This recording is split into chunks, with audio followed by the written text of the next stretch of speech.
Oh, test, test. Just like that, we are live.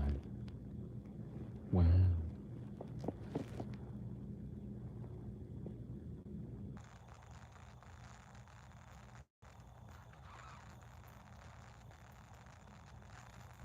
Right, I should probably share this stream around for once.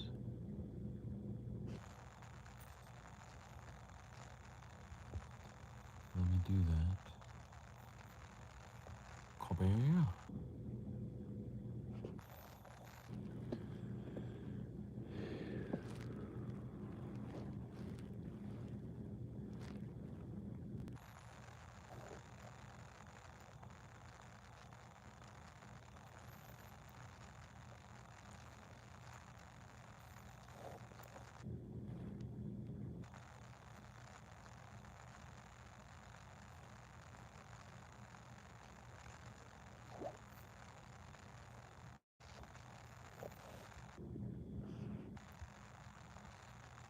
Ah, a viewer? Maybe. It's more likely than you think.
Pardon me, I'm just sharing this live stream around so that we might procure more viewers.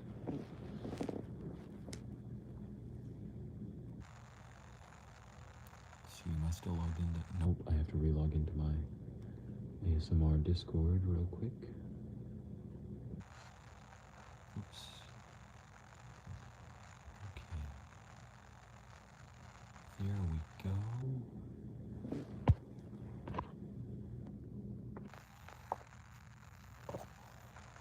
Hello, good morning.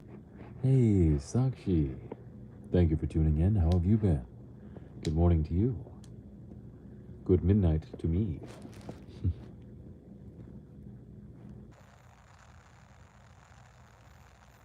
How are you? How was your day?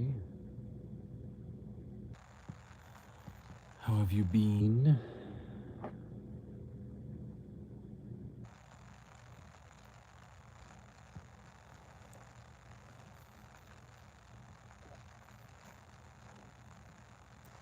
I'm doing good. Lol, I'm heading for an outing with a friend waiting at the station right now. Oh, cool. Sounds fun.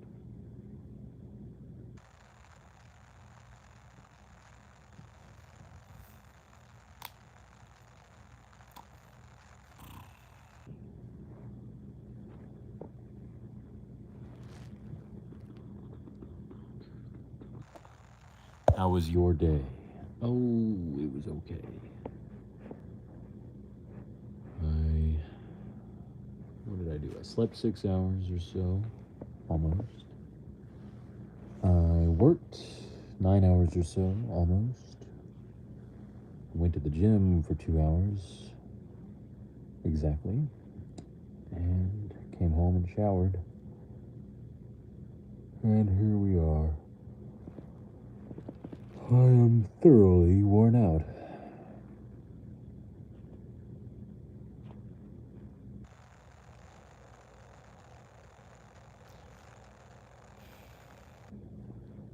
Sounds like a normal day. Yeah. I saw a few beautiful strangers as customers at work, and I was somewhat tempted to try to talk to them, but guess I was too tired or scared or something. Also, the particular customer I'm talking about, she was with her mother, so it would have been kind of awkward whether she said yes or no if I asked for her phone number, that particular customer. Still no sign of Shelby either. You know what I was realizing in the shower just now, this hour? I was realizing that since I'm transferring stores after this Friday, tomorrow might be my last best chance to hope to bump into Shelby. Anyways, what game are you playing right now? Well, at the moment I was not playing a game yet. But now that you've mentioned it, I'm turning on my Steam Deck and I'm logging in to play XCOM Enemy Unknown, which is what I was playing on the indoor bike at the gym. Please, please grab that opportunity if you see her. Yes, I really hope to see her. Even if she says no, or if it's somehow the last time I get to see her. I was trying to play out different scenarios in my head in the shower, as one does. It's one of the best shower activities, to think of things you should have said, or could have said, or would have said, or could say, or would say, or should say, and what they will say. Hey, thank you for the like. Yes, we are playing XCOM Enemy Unknown from 2012, if I remember right. It's weird. It's one of my favorite games, but I've never gotten very far in it. I just started over every year or two. I don't know if it's fair to say it's one of my favorites, but it's intriguing to me. It's just that I always get distracted from it at some point. Let me know how loud I should make the game. So there's muted. If I turn up the volume 2, turn it to 4, turn it to 6, 8, 10. That's 50% volume. Shower thinking, yeah. I think everyone does, to one extent or another. Did you know there's like 10% of people who don't have an internal monologue? I think it's 10%, roughly. People who say that they don't hear a voice in their head. Nice, I can hear the game. Is that a good thing? I haven't decided whether, I guess if I was your ASMR boyfriend playing games in bed next to you, you would have to hear the game a little bit. Because I want to hear the game, damn it. And it's my bed. But let's not fight them. What, they don't? I don't know how life would be without internal monologue. I know, right? It might be better without internal monologue, honestly. Ignorance is bliss, as they say. All right, let me adjust the brightness. Hopefully that's good. I'm going to turn out this lamp. Oh, yes. I have to turn the brightness down on everything even more. Okay. And I will also... Whoa, I did not mean to do that. I'm so sorry. Let's turn the game volume back down to 40%, I guess. I think. 1, 2, 3, 4, 5, 6, 7, 8. 40%. That should be a good balance for everyone. And I'll also turn on night shift mode to help my eyes relax for sleep. Also, you're a guy, so you're already blessed with thinking about nothing. What? Just this fact baffles me a lot. You're a guy, so you are already blessed with thinking about nothing. I'm not sure what that's supposed to mean, honestly. I'm offended.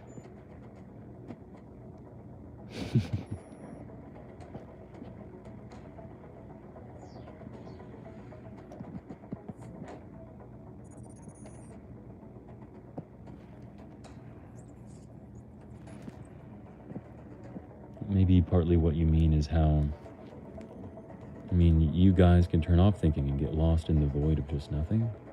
I don't think that's true.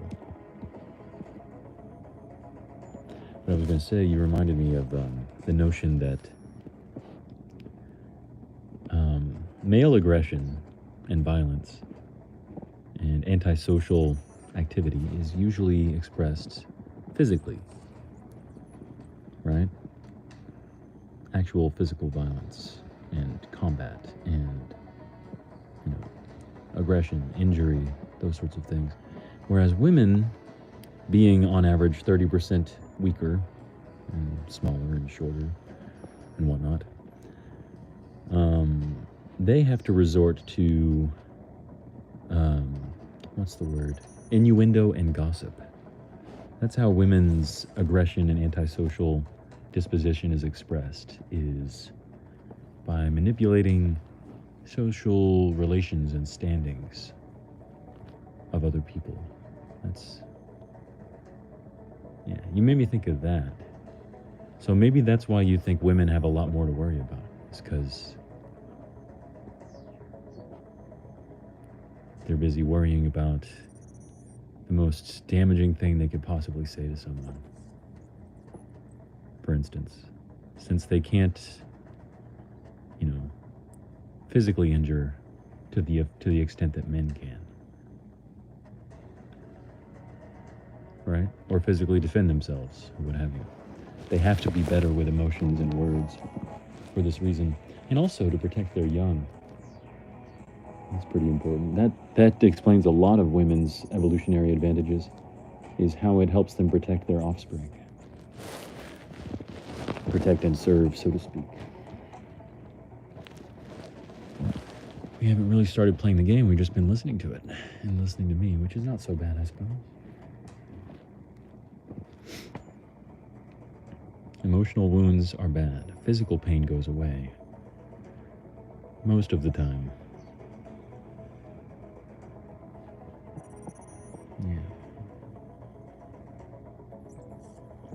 Yeah. Women will send you to the therapist. Man will send you to the doctor, either for a day or maybe for a week. Just depends. The therapist you have to see for the rest of your life. The doctor you can get away with seeing like once or twice a month. Something like that. That's fun.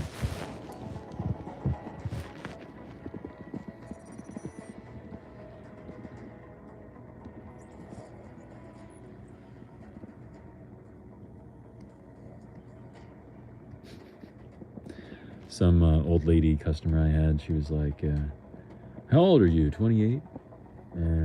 Are you married? No, still looking. And she was like, I think you'll be looking for a while. She didn't realize that she was trying to be funny. She didn't realize she was actually getting under my skin. Network is bad. Okay. Hey, Sherry Taylor. Hello, thank you for tuning in. How have you been? Welcome to the stream. It's time for Nananim ASMR, and it's therefore time for sleep. And time for XCOM Enemy Unknown 2012 tactical video game, or tactical strategy, or I don't know how it's classified. I don't quite recall the exact difference between strategy and tactics. There is a difference. Both are involved in the game. But, bruh, what she said was downright bad. She didn't realize it. She was just being sardonic, you might say. She was being playfully deprecating. But I wasn't in the right frame of mind, I guess, to receive the humor at the time.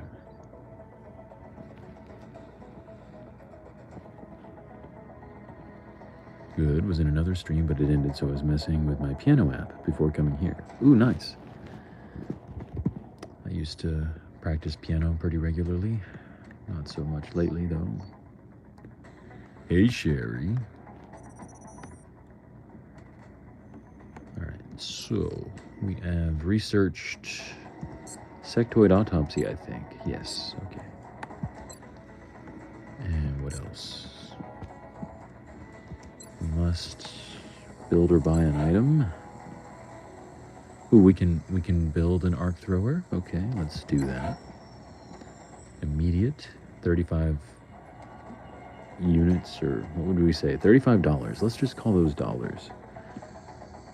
This weapon / item can be used by all soldiers. It requires 5 engineers, and you would like to order a quantity of 1. Yes. Cool.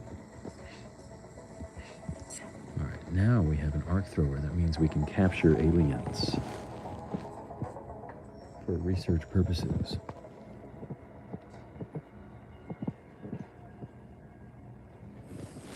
Okay, can we build any more facilities yet? No, not quite. Expand, or how do I wait? Guess I have to go. Also, the storm passed last night. Ooh, that's good.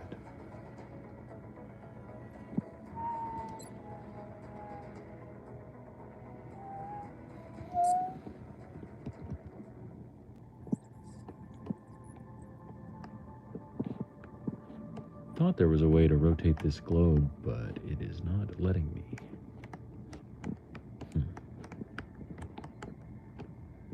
Weird. Damn, the storm. Hope everything's okay. Yeah, I hope so too. There's been a lot of hubbub about it on the news. Construction complete. Assign new construction. Haha.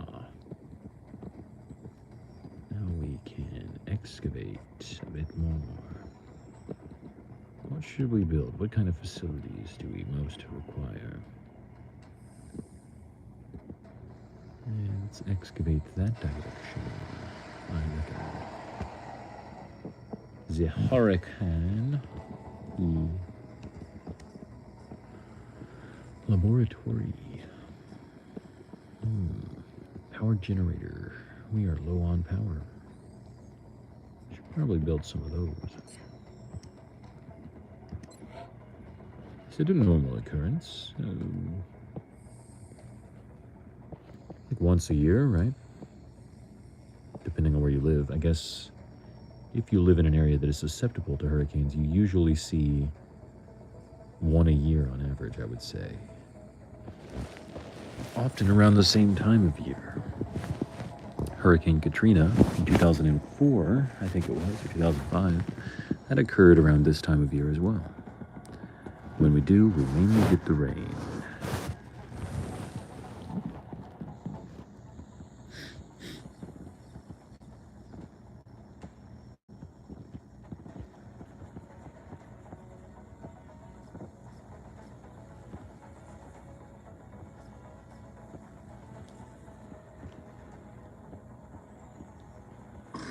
What the fuck?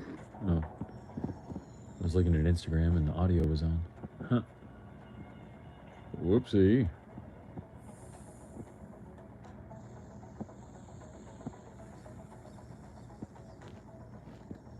Keep getting distracted from the game. What else is new?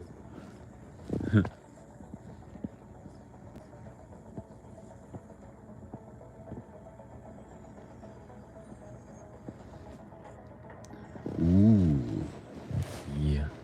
Let's build a power generator. I think we can handle it. Building power generator. And what else? A laboratory. How long does it take to build a laboratory? The fuck was that? I don't know, some Instagram posts, if that's what we're talking about.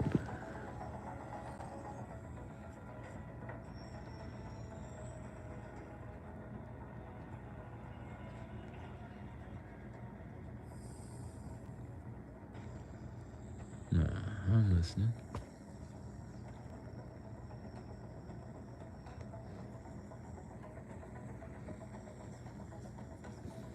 Probably shouldn't build the lab yet.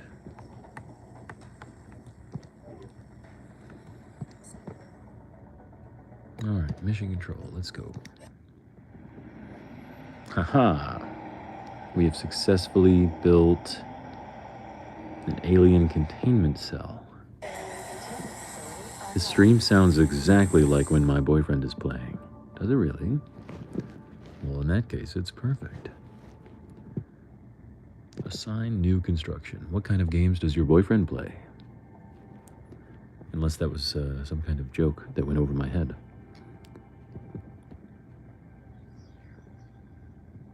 And you were saying that I'm your boyfriend. Hint, hint. Nudge, nudge, wing, wing.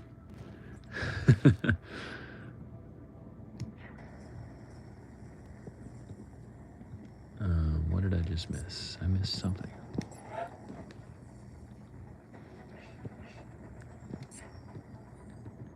We've assembled everything we need to capture and house an alien for interrogation, Commander. The rest is up to our forces on the ground.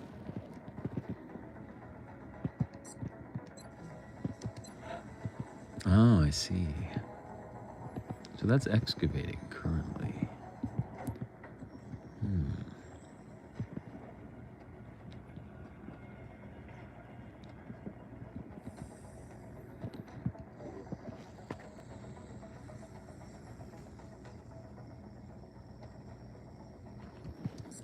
All right, let's see. Mission control. Commander, we're receiving a transmission from the Council. Coming on screen.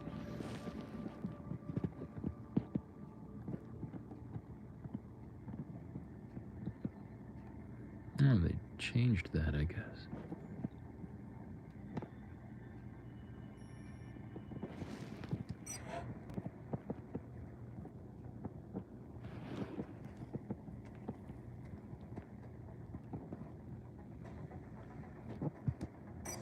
We're confident that you'll handle this matter with discretion. Uh-oh, I didn't mean to do that. Damn it.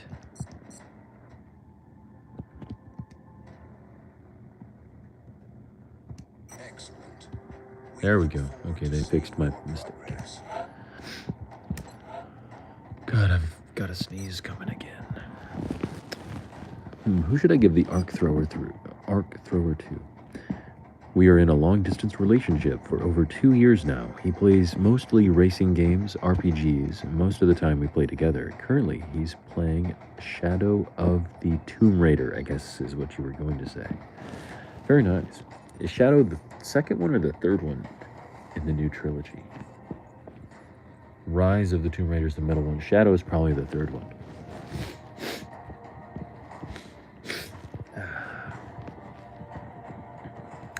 That's cool. Awesome. Congrats. Metal Gear Solid 5, Phantom Pain, and Control. So those are what he's been playing. Nice. Racing games like Forza Horizon series, and Forza Motorsport series, and Gran Turismo series, and Automobilista series, and Project Cars series, and what else? What other racing games are good? Wreckfest, Burnout, Need for Speed. I'm forgetting some. There's R Factor. There's crap. There's a couple other ones. Burnout Paradise is the best. That is a pretty good one. I miss Burnout Revenge and Burnout 3 Takedown. Those were childhood. Should I give this guy a grenade or the arc thrower? I don't think I trust a rookie with the arc thrower. That's the thing. Alright, remind me what the arc thrower does. It's a non-lethal weapon that can stun enemies. The chance of a successful stun is much greater whenever the target has low health. The arc thrower cannot affect robotic enemies. That makes sense.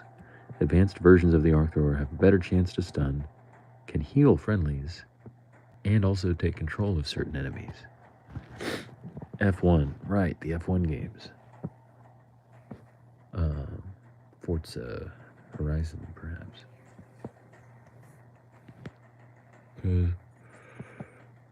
I guess Motorsport is on PC somewhat, but everyone only ever talks about Horizon, Forza Horizon. Okay. Yes, okay. But then, who do I give the arc thrower to? They've got a med kit. Sniper has a frag. I think it makes sense to give the arc thrower to someone who can get up close and personal. What? No. Whew, that could have been bad. Defense per enemy in sight. Yes, that makes sense. I will have to go now. I've reached my station. Have a good time, you. Hope to catch you later. Have a good night, you. Aw, well, thank you. I hope you have a great day and only the sweetest of dreams. Later, Tater. Oh my nose. Ugh.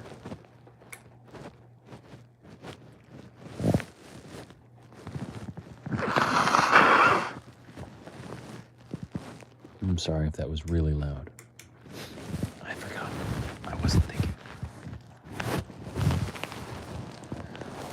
Alright, this guy's got the ability that he needs, which should be useful, I think. He's got a shotgun or an assault rifle. What is the distinction? Limited range. Ah, he can keep the shotgun then. Because arc thrower, yes. Okay, I think. Wait, what does that do? Ooh, excuse me.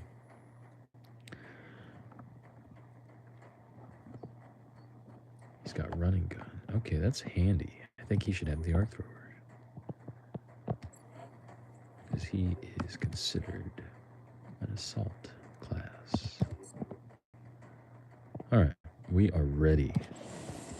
Let's play this mission. Popping my knuckles. Preparing for a battle. Prepare for deployment, Strike One. I'm ready. I'm ready. I'm ready. We're heading into China for the next operation. China.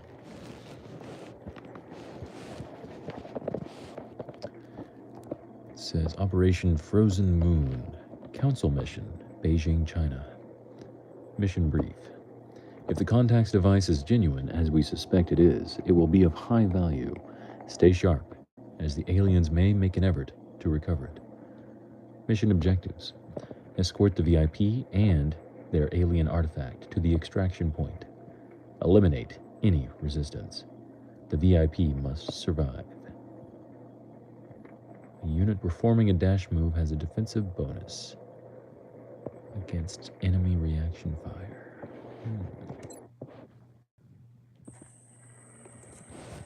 Spooky. Oh, I remember this mission. Maybe I should have waited. You must be my contacts. No one who fears reprisal would make an entrance like I that. remember this mission. It might be a DLC mission. Ooh, what a badass. Not so different from killing a man. It won't take long for them to realize I'm missing. Especially since I've got this thing with me. If you take me with you, it's all yours. This mission was hard, if I remember right. That's our man. And it looks like he's got the package with him. We'll need to get him back to the extraction point in one piece. His former employers, not to mention the invaders, will be looking for him. New objective received. Okay. But like I said, it could have just been that I was playing on a harder difficulty.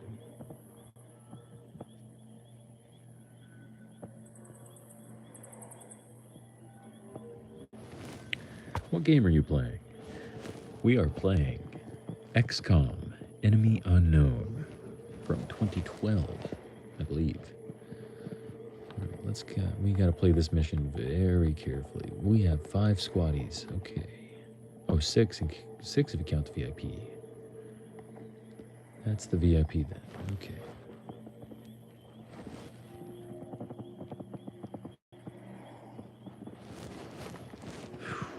Let's see here. Is this the assault? How do I know which one is which? Crater. I'm not sure where my boss got this thing, but he was taking offers from a variety of bidders, regardless of their intentions. Cool. Yeah. It's pretty neat. Do you like video games? Play anything lately?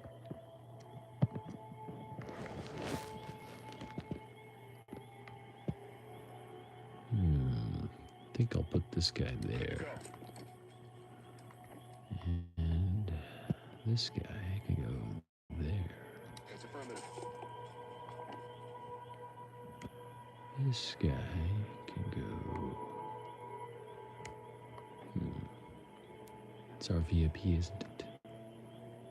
He should go there, I guess. Oh. Hunker down. Or-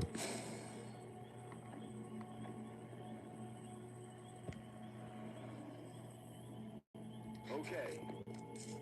Okay. Roger that. Roger, roger. Headed there now. On Overwatch. Affirmative. Covering that field, Commander. I'm on it. What does this say? Headshot. Oh, because I chose that ability. Darn. I do actually. Awesome. I love video games. A bit too much. Last thing I played was on the PS3. It was Call of Duty Black Ops. Oh, wow. Classics. Oh, dear. Oh, gosh. What's happening?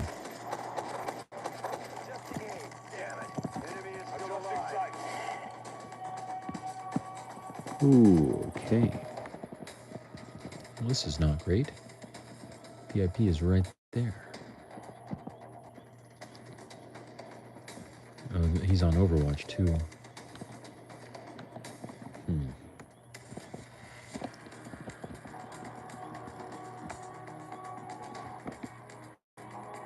54% chance to hit. Smoke grenade. Units in smoke are harder to hit. I should save that. The job itself seemed trivial. Delivering equipment to a predetermined drop point. Oh, you can't even see? Okay. So, 49% versus 58%. Get him. Oh, man. Negative damage. Wait, melee? Melee? Suppression, not enough ammo. Oh. Dang.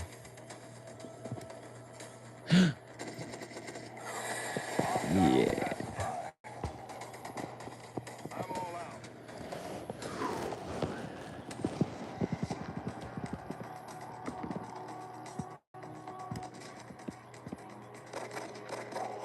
Yeah. Well, I'm gonna get off. Oh. Thanks for stopping by. I hope you have the sweetest of dreams.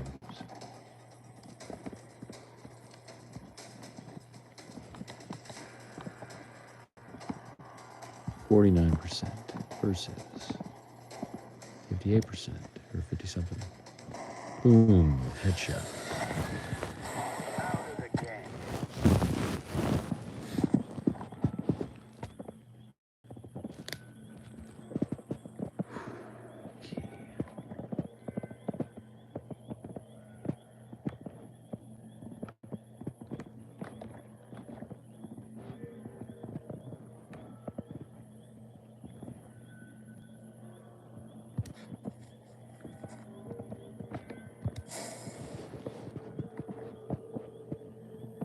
Okay.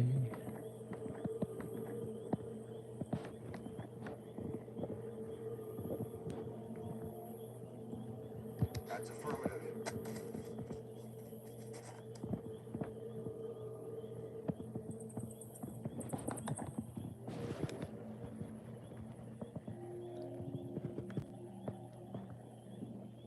Heading out.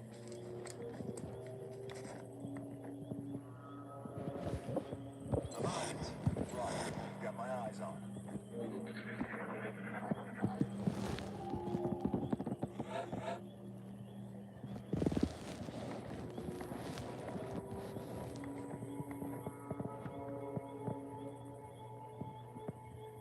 Roger that. Darn. Okay.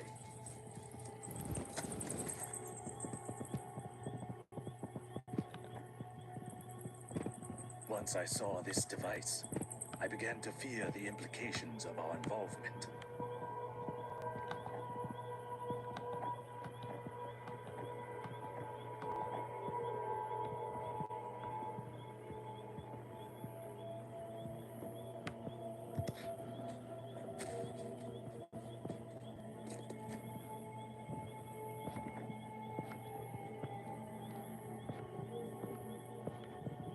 Getting it done.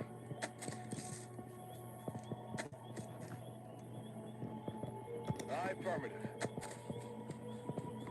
Wait. Oh, wait. Where's the VIP?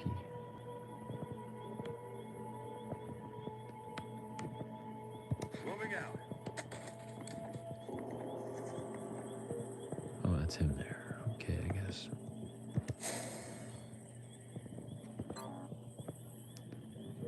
Oh. Locked and loaded. On the launch. Roger that. Scanning. I'm on it. Got it covered.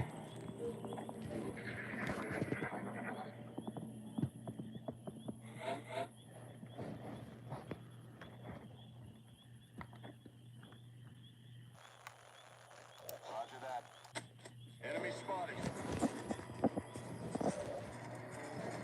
Get him. Oh.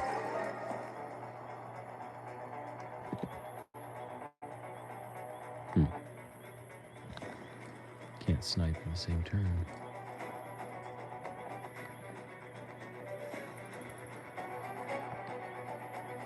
$45%.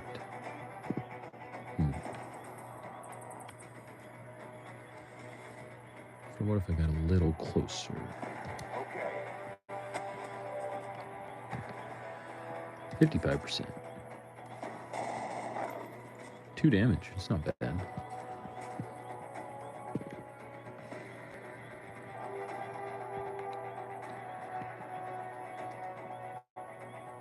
Okay. Yeah.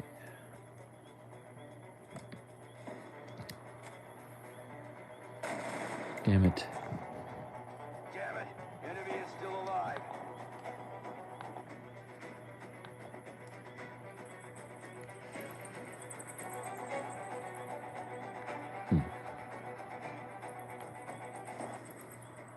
That's affirmative.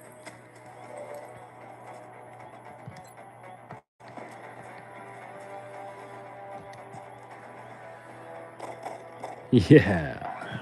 X-ray down. Good. I've crossed many lines during my life, but now we all face a common enemy.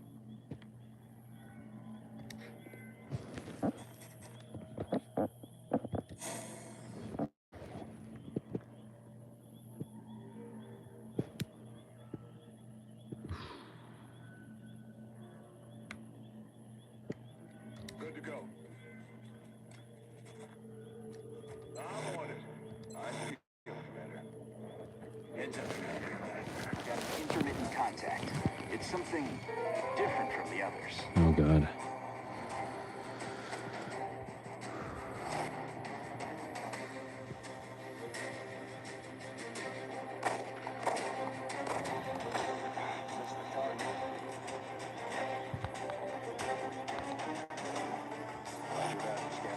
What? No, no, no, no, no. God damn it.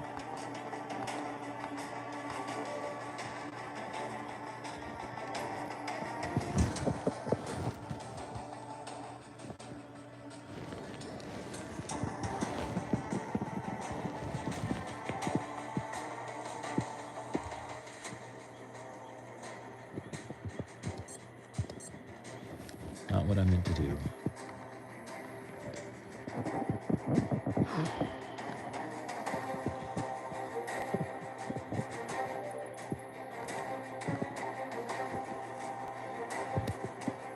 Oh, alright. Irrelevant. My mistake became irrelevant. That's good.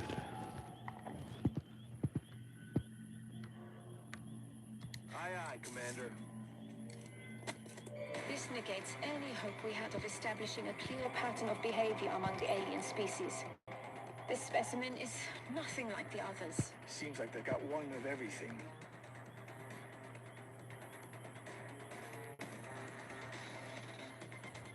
What are those commands? Stun. Oh. That would have been useful. Wish I'd thought of that. Maybe I could stun this thing then. Right, I've got my eyes on it. Oh, we have a viewer. Hello. Thank you for tuning in. How have you been? Position confirmed.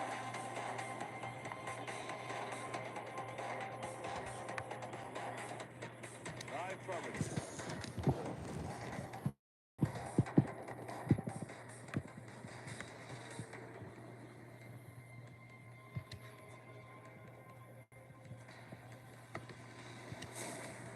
Eyes peeled, Commander. Roger that. Scanning.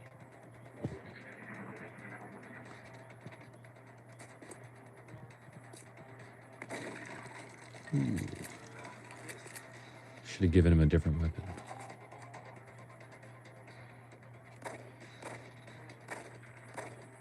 Should have given him a different weapon.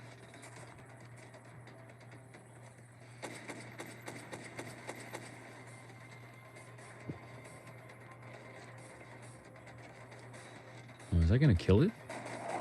Oh no. No way that just happened. No rounds. Oh.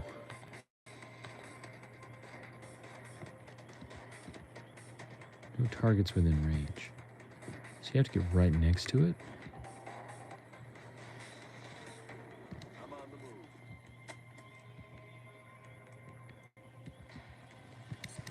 The fuck do you mean?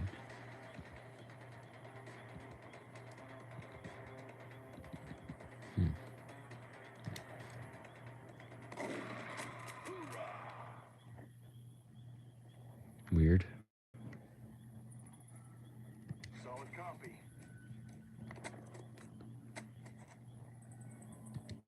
Aye, aye. I'm on it, Commander. Heading to that location.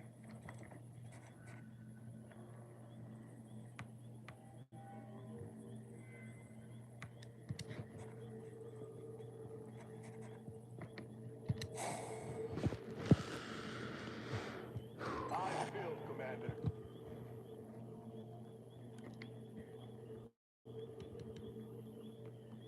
Ready to rock. Hi. Oh, hello. Or should I say, hello? Oh. Thank you for tuning in. How have you been? We're green to go.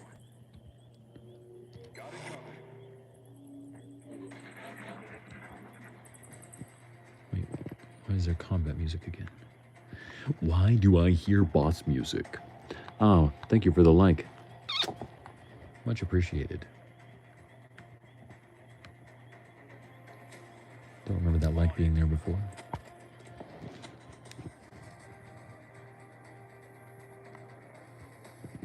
Okay. I'm on the move. How about you go there? Heading there now.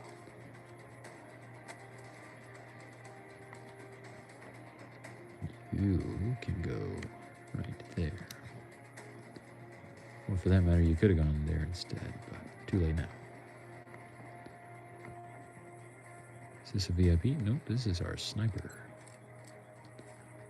All right. I'm rolling.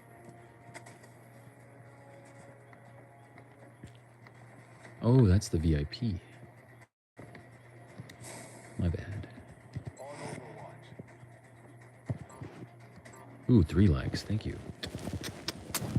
Much appreciated. So he can only Overwatch with the pistol. Good enough, I guess. This guy, where is he gonna go? He can go there.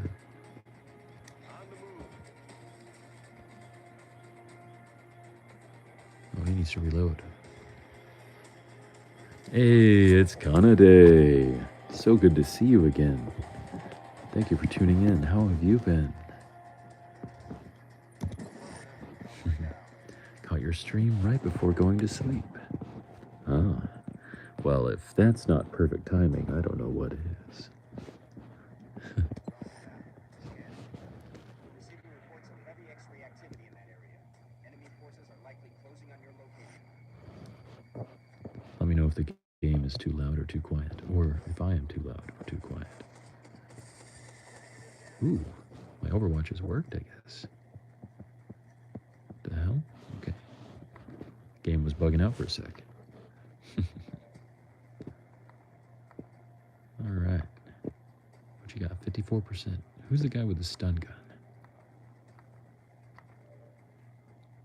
Not that guy.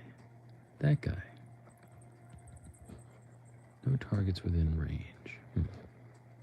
Oh, that shows me the range and the applicable targets. That's nifty. Yeah, I'm glad I decided to go on YouTube before falling asleep. Me too. Maybe I'll help you sleep better. Who knows? I wonder if that alien's on Overwatch.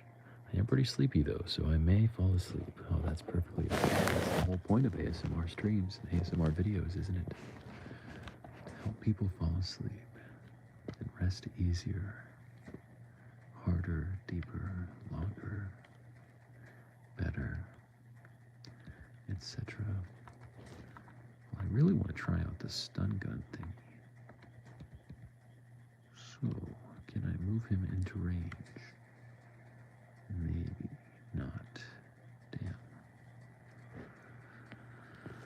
Huh.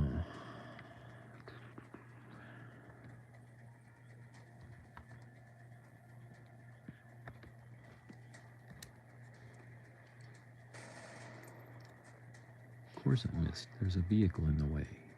Idiot. What about here? 50% chance. What about if I move forward? Oh, he's on Overwatch. I should have known. Oh, he shot me. Oh, no. That's better, though. Get him. Ooh, that got him. Now I can't capture that one for autopsy. I'm sure you'll help me fall asleep. Your voice is way too calming. Aw. Thank you.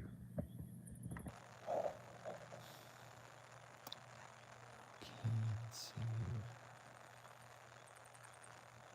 Move this guy there, I suppose. Heading there now.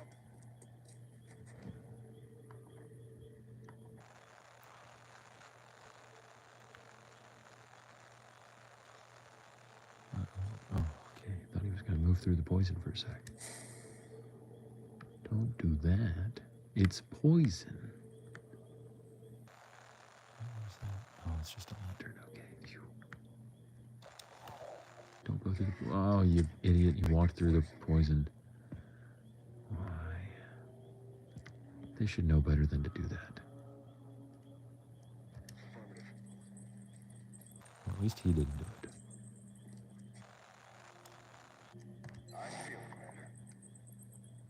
Ooh, he needs to reload. Or maybe he could Overwatch for now. Okay. What are you playing tonight? Right now we're playing XCOM Enemy Unknown from 2012. A modern classic. Where's our VIP? There he is. Get him there.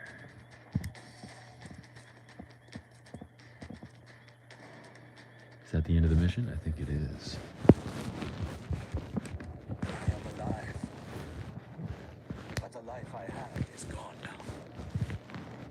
Funny that my life. Have you been playing anything lately, Kanada? Besides the Stanley Parable 2 Ultra Deluxe? Turning my friends. When was that? That was Sunday night, wasn't it? Oh, nice. Yeah. device and our contact are secure. Get back to HQ for debriefing.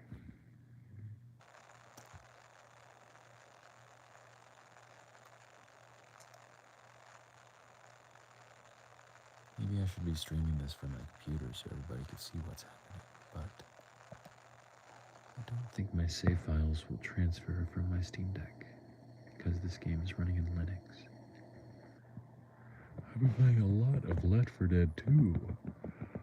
Fun, that's a very spooky Halloweeny game, I suppose. I've barely had any chances to play Left 4 Dead 1 or 2 because I never had any friends who wanted to play it when it was popular.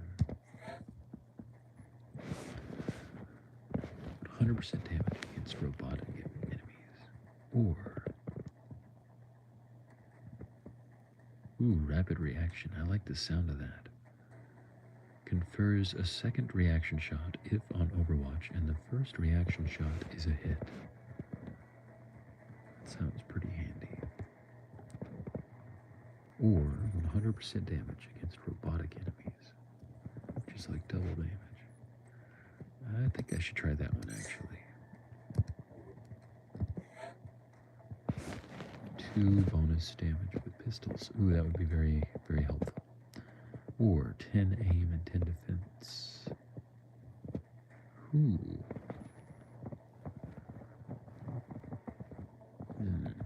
No, I think I need to give him Gunslinger.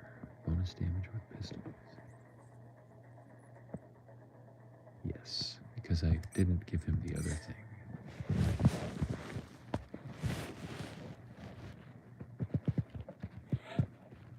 It's okay, me too. I just play it alone on easy just because I really want to get through all the levels now that I'm old enough to not be scared of it. Well, if it's fun playing solo, maybe I should try it out anyways.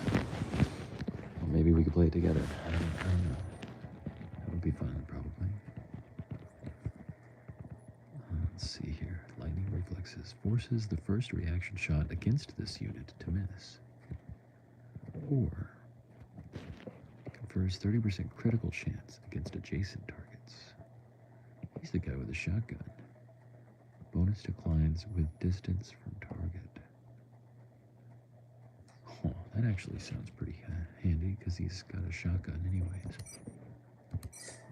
What did I miss out on? Oh no, that's not a big deal. Oh god, I gotta sneeze. What did...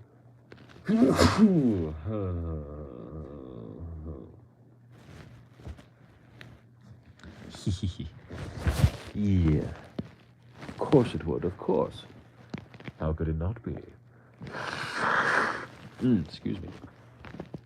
Have to nose my blow. Or, blow my nose, I mean. Nosing my blow would be something else that I've never done before.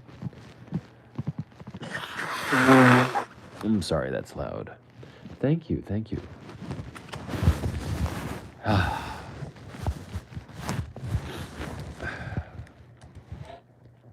Smoke grenade. Sweet. But this fella, he got wounded because I was being stupid.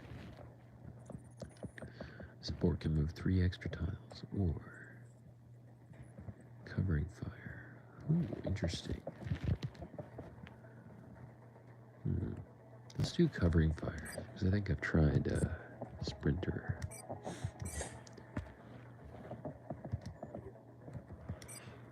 Okay, we got all the promotions. We got 2 sectoid corpses, 4 thin man corpses, and a chrysalid corpse. A new facility is available. Each workshop adds 5 engineers to staff. Adjacency bonus, 7% refund on resources. Use build facilities. Okay. Dr. Baldwin has confirmed the alien device is genuine, blah blah blah. Huh, okay. Remember, we will be watching. Oh, so how was your day? I don't remember if I already asked. I thought I did, but... yeah. How are you? How have you been? How's your day? Unless answering that would prevent you from falling asleep. What should I do now? Research? I appreciate your efforts to support the research team, Commander. I've already put the new recruits to work in the lab.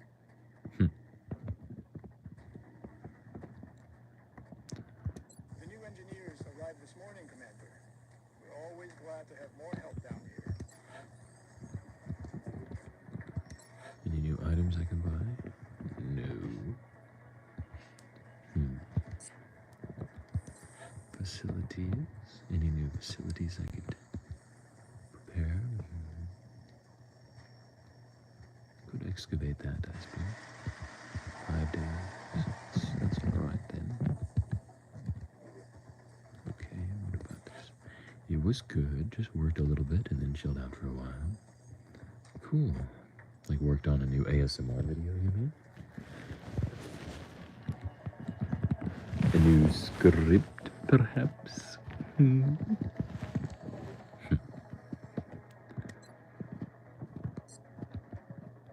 How was your day?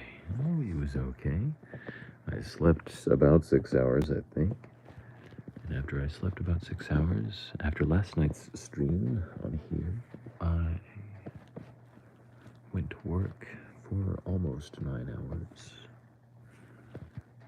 That was its own thing. And after work, I went to the gym for 2 hours. And after the gym for 2 hours, I came home and I showered. And now I've been in bed for an hour, playing games and streaming, trying to relax and recover and prepare for falling asleep. I guess you could say I'm fighting sleep at this point in order to play this game and talk with folks. But I am used to that. So there's no research or anything I can change at the moment, I guess. Alright, mission control then. Yeah. I did a kind of spicy script the other day, so I had to edit and do other stuff. Ooh. Oh my.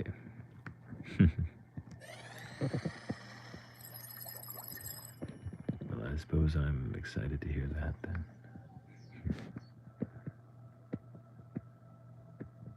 Don't fight sleep. You sound like you did a lot today.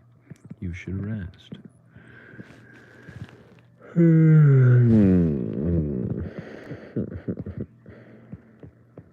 Sleep is boring.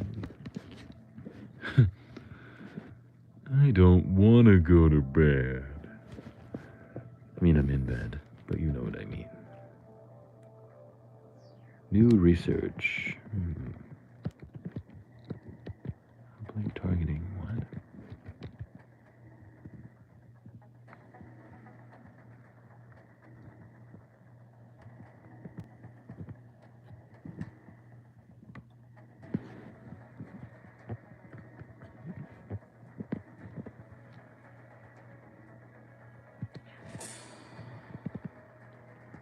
See, you're yawning even when you said that. I know, isn't it funny? I can't think of the word. Subliminal. Something subliminal about the topic.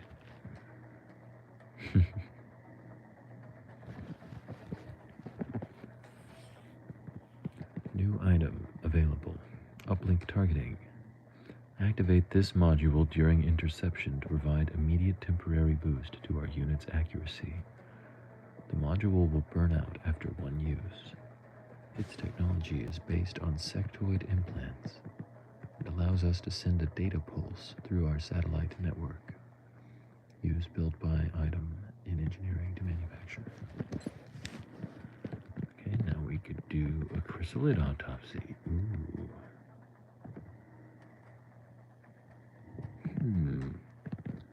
I think that would be handy. Based on what we've seen in the field so far, including several grotesque examples of trauma resulting from the emergence of its young, we've taken to calling this specimen a chrysalid.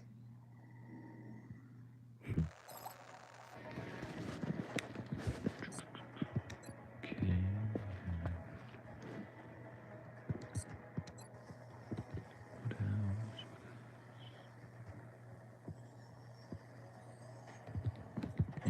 facilities.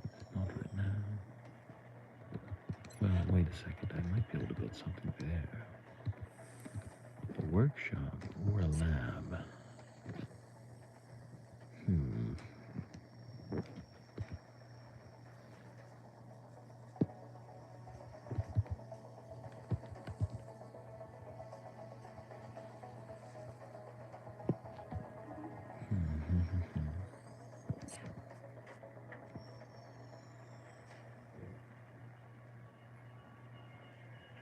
Guess I could do a lab. Takes 10 days to build. It will cost 3 power. It will require 6 scientists. And $62. Maintenance is $12 a month. Again. Okay. Now that's building.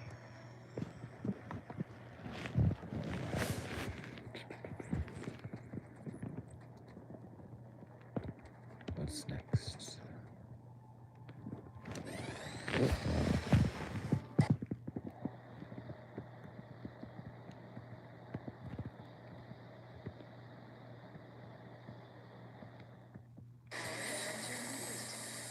Cool. We built a power generator. Very nice.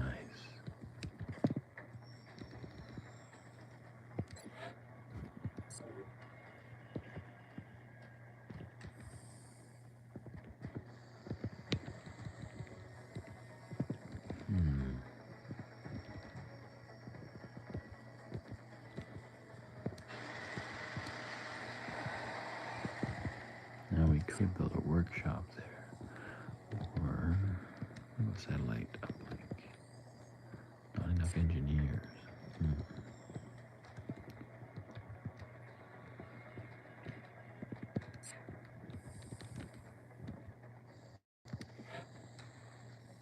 Dang.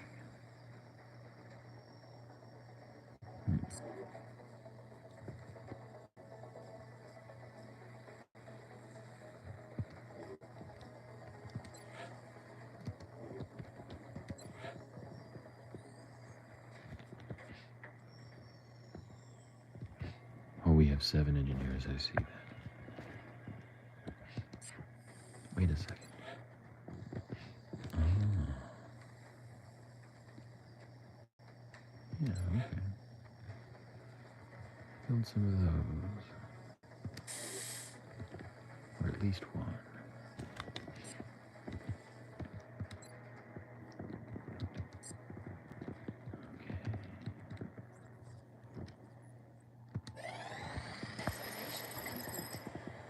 Sign new research, I suppose. Sorry if I don't talk much. I'm still here. I'm just closing my eyes and listening to you play.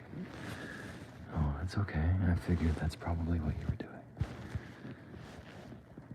I was just letting it happen. I appreciate you thinking of me, though. Letting me know what you're doing. I'm glad. Even after years of research and study, until now I had never encountered something that is quite as beautiful, yet equally as deadly, as this species. Unlike the other aliens that we've encountered thus far, the chrysalid is arthropodal in nature, plated in a sleek black exoskeleton. The chrysalids, as we're calling them, based on their reproductive habits, measure over 3 meters long from nose to tail, and stand almost 2 meters high when perched on their hind legs. Their attack is not only extremely deadly, but also necessary for their reproduction, as the intended victim is not immediately killed, but instead turned into what can only be described as a mindless shell, akin to a zombie, which serves as host to the chrysalid's offspring. When a human is bitten, an embryo is injected into the host and immediately begins to gestate. Once gestation is complete, which remarkably lasts only minutes, a newborn chrysalid emerges, destroying its host in the process. Ew. One can only wonder why the aliens would utilize what appears to be a savage, unpredictable creature. In any case, this is certainly not a creature to be trifled with, and our troops would do well to exercise extreme caution when engaging this species. Targeting another example in the field through unit analysis view may provide additional information as to its combat capabilities.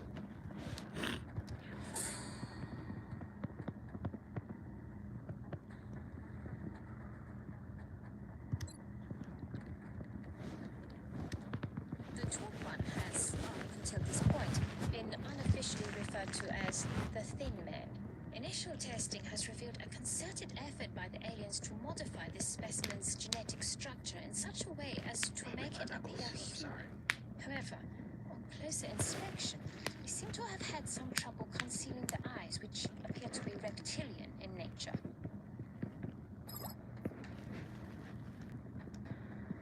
No, don't let the thing lay eggs in me, because then I'm gonna explode.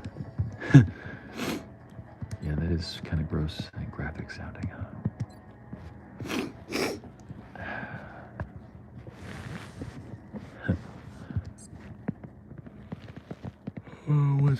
What else is going on? I need more chrysalid corpses in order to build the chitin plating. Or chitin plating, I'm not sure how you say that.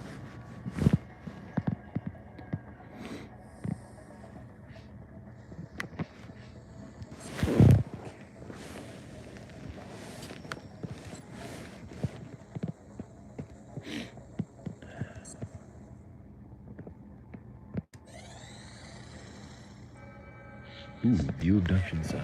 We have multiple requests for assistance. Abductions in progress are marked on the hologlobe.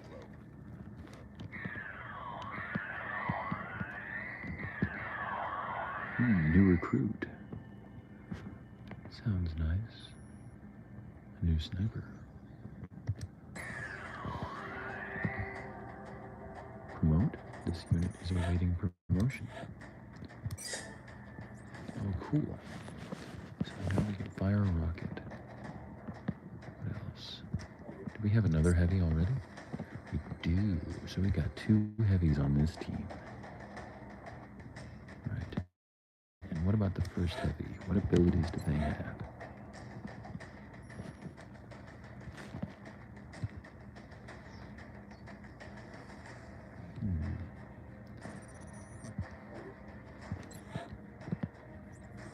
They have the ability to suppress.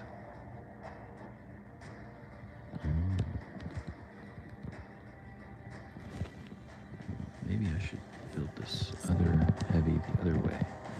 You have the sniffles and you're sneezing. Are you okay? I think it's just allergies. I've been sneezing for most of the last week. I'm really not sure. Not sure why I've been sneezing for a week. But I'm okay, I promise. Don't you worry about me.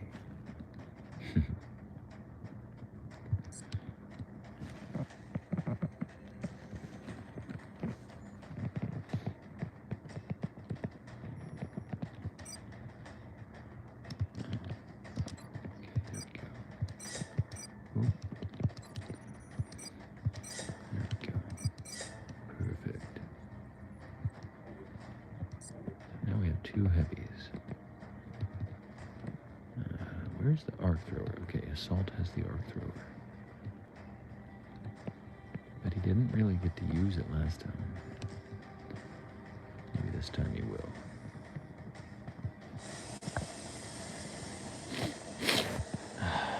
I'm gonna blow my nose again. Okay.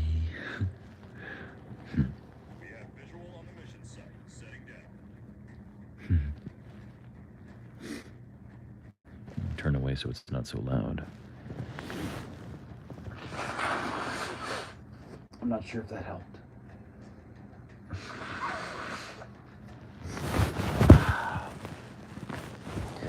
I do appreciate your concern, though. Don't get me wrong. It's sweet. You seem very sweet.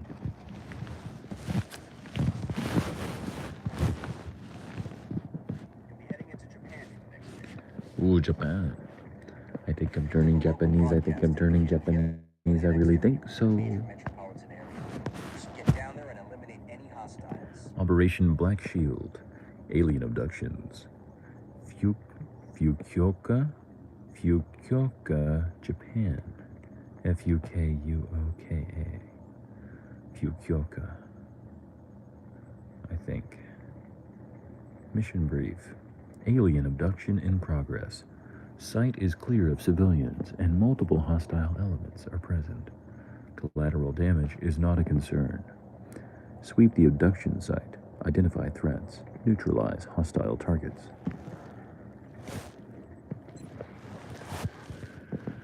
Here goes nothing.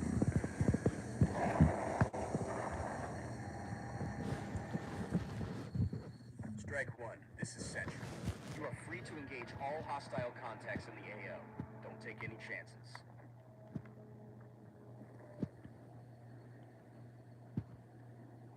Good to go. Yeah, who's got the stun gun? Not him. Okay. And I don't have to worry about a VIP this time. I'm moving to that position. Interesting.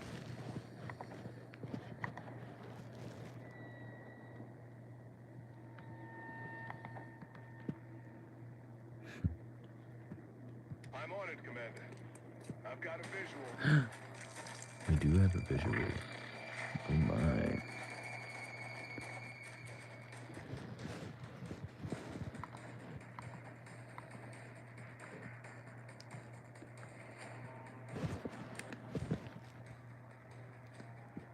Take cover. Headed there now.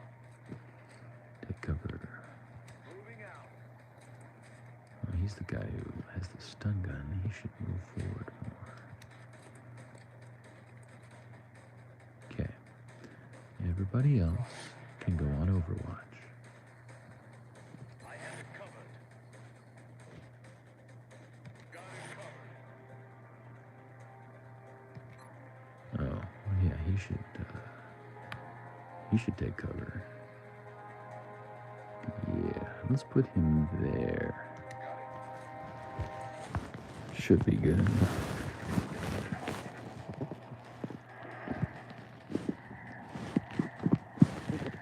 How about you, Kanade? Are you feeling all right? Just out of curiosity, I guess. Ooh, those shots missed. That's good. Oh, jeez. There's so many of them. Contact. Oh, no.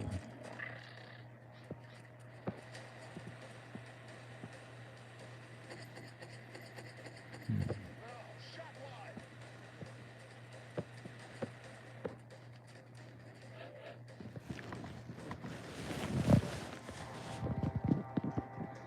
This guy's got the sniper. Well, there's two options. We could snipe that guy. Headshot. Increased chance of critical hit. It's not really necessary, is it?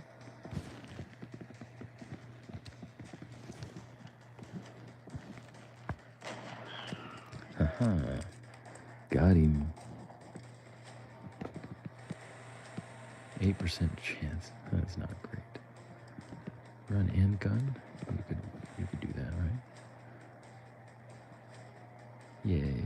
I'm glad you're okay.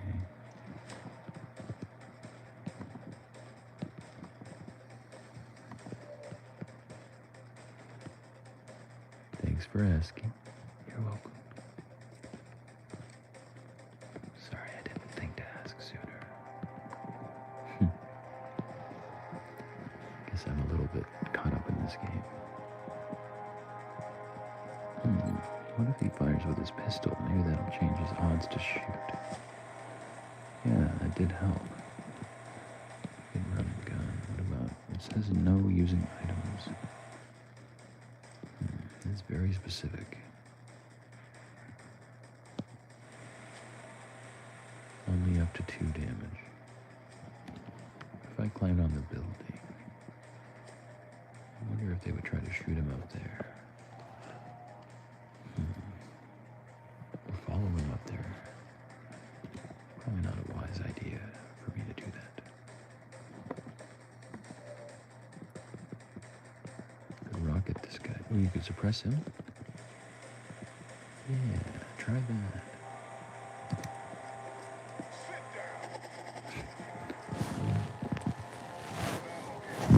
Out of ammo? Who's out of ammo?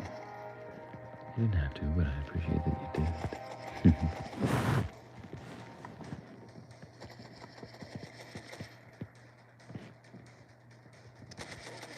Oh, did I just accidentally overwatch? I think I did.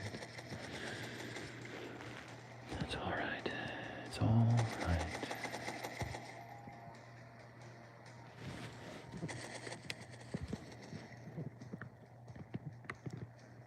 Maybe move this guy here.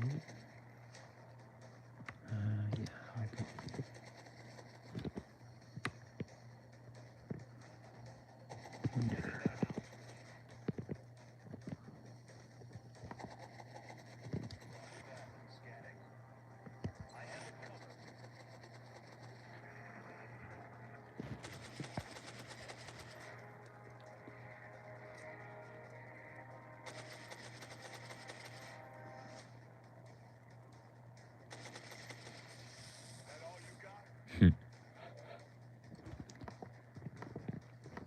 What about you, Snipey?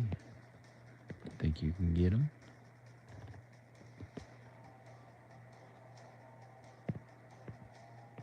Worth a shot, I guess.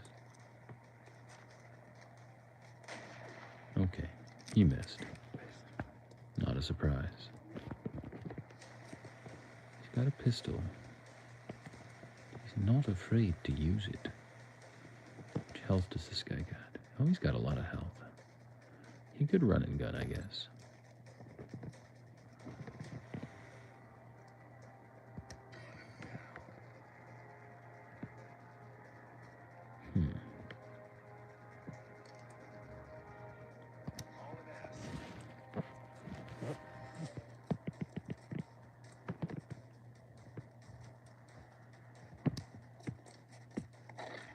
Oh, really? Well, that sucks. Okay.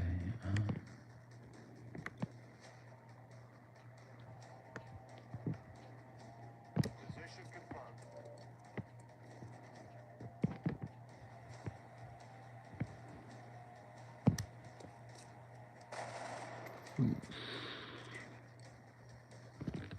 Yeah, this is bad news.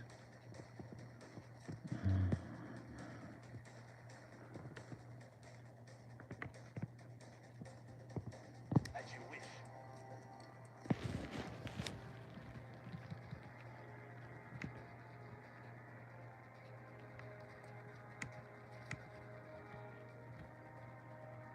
Okay, you could try it.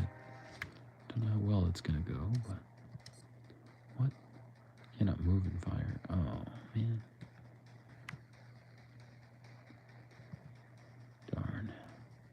I'll be watching. Oh, he's got a shot. Oh, he's got a rocket launcher, too. Okay. Phew, we gotta get out of jail free card, I guess.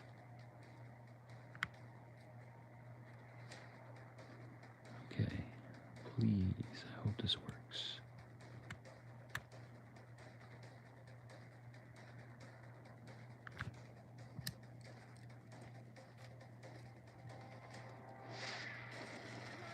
Huh. It was a bit excessive. No sound? What do you mean, you don't hear me?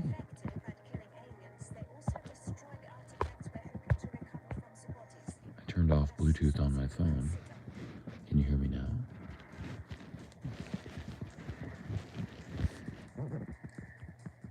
Maybe something happened. Like one of my Bluetooth devices turned on and took over the audio. Oh, never mind. I can hear again. That's good. I thought maybe it was something on my end. But I guess not.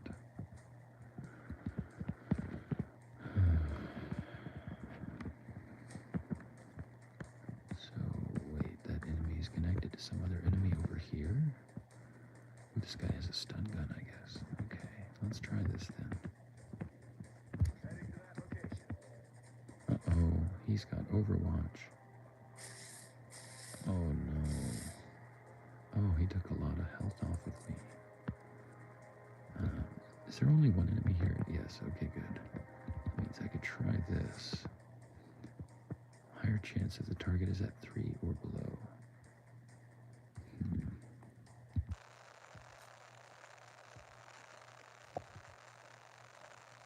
I'll try it anyways. 99. Excellent. Now we It can begin worked. preparing for the interrogation. That's awesome. I got really lucky.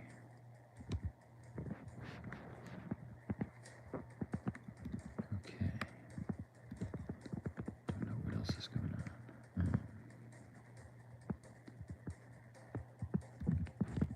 There was an enemy. Yeah, there is. Okay. Let's see.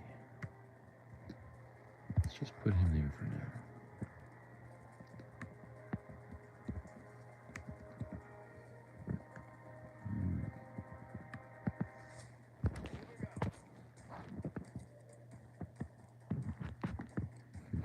Oh, he should reload. Definitely. Ready to engage. He should probably reload too.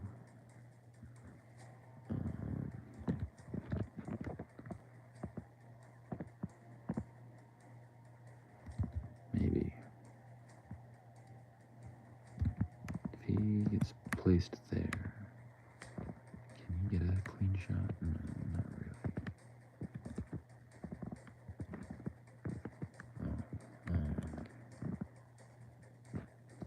He should go there. Uh-oh, what the hell? Oh, okay.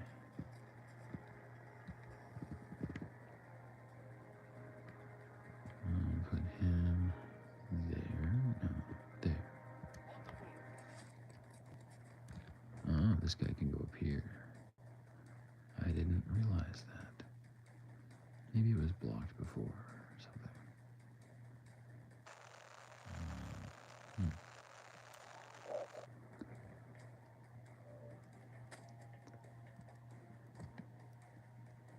Can you fire the sniper? Oh, nope, you can't. Should have known. You could throw a grenade. Would that work? Oh, it might work. Okay, try it. Fastball special.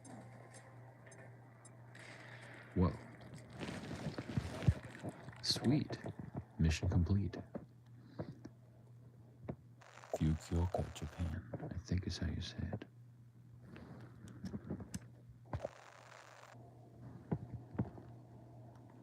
Maybe it's Fukuoka. Fukuoka. Fukuoka.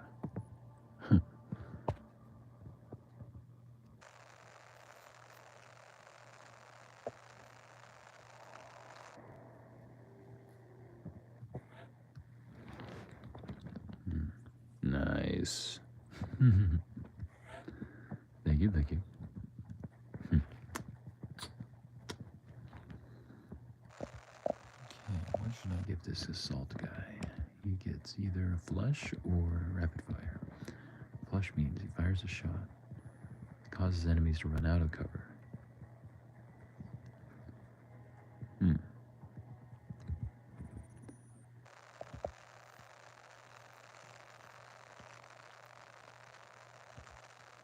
Or rapid fire. Take 2 shots against a single target. Each shot loses aim. I don't like either of those abilities.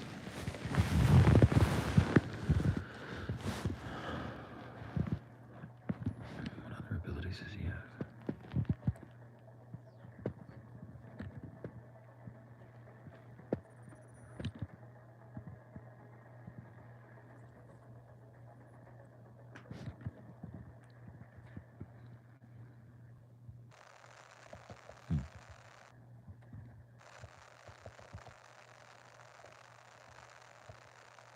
I guess rapid fire. What about this fella?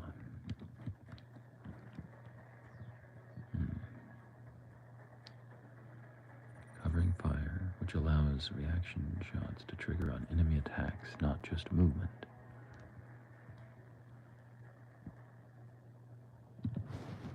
Or move 3 additional tiles.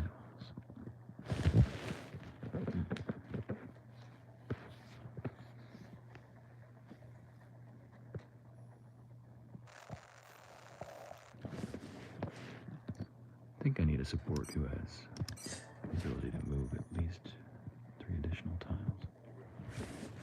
I know it wasn't easy, but this could really be a turning point in our research. Not only can we interrogate the subject, but bringing an alien back alive provides us with a much better understanding of their physiology. Impressive work indeed. Preparations in the containment facility are well underway. Nice.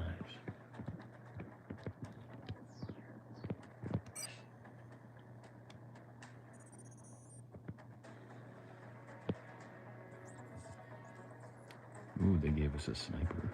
We will be in touch, Cool. Commander.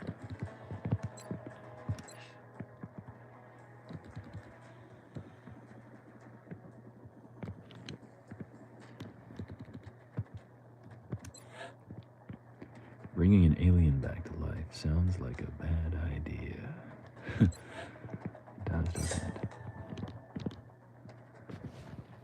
Headshot. Fire shot. 30% critical chance. Okay. Snapshot.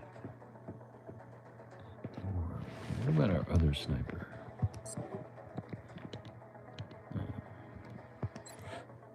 What ability do they have? They have squad sight. They have 2 bonus with pistols. So this other sniper, we should do the other thing. We should allow them to fire and overwatch after moving. That'd be cool.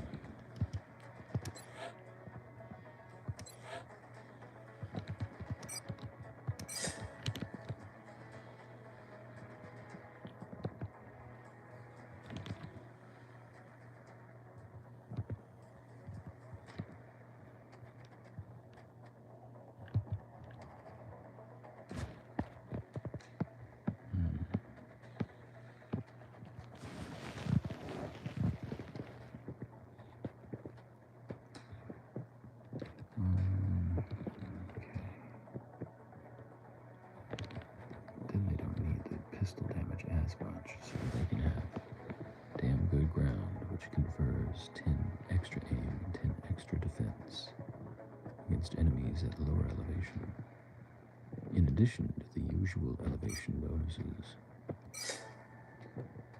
Cool. What time is it? It is 1:20.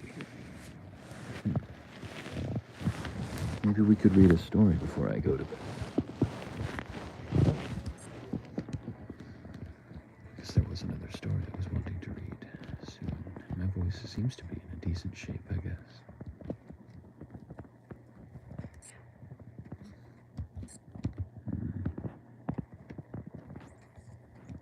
We should begin interrogating the alien subject immediately. I'm confident we can safely house it within the containment facility, but I can't say for how long.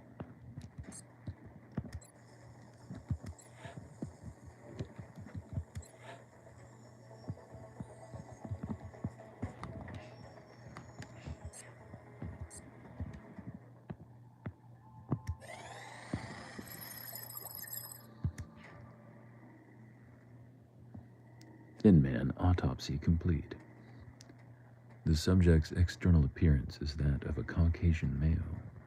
I would guess its age to be approximately 35 years old, although it is quite likely this is an artificial effect, intentionally affixed by the aliens. The specimen is roughly 2 meters in height and weighs just over 80 kilograms. Despite its outward appearance, upon dissection, the creature's unique organ and bone structure is revealed to be distinctly alien in nature. The subject's bones are segmented, rather like the vertebrae of a serpent. This segmented structure appears to give the creature a spectacular range of motion in combat. A large portion of the specimen's thoracic cavity is devoted to enormous glands, capable of producing a toxin that is then expelled via ducts with considerable force. After a thorough chemical analysis of the subject's venom, we have theorized that it could be used too as a powerful disinfectant to treat our soldiers. That's a typo. To treat our soldiers' injuries in the field. Dr. Shen is working to develop a means to integrate this substance into our existing medikits for future deployment. Targeting another example of this specimen in the field may reveal further details about its combat abilities.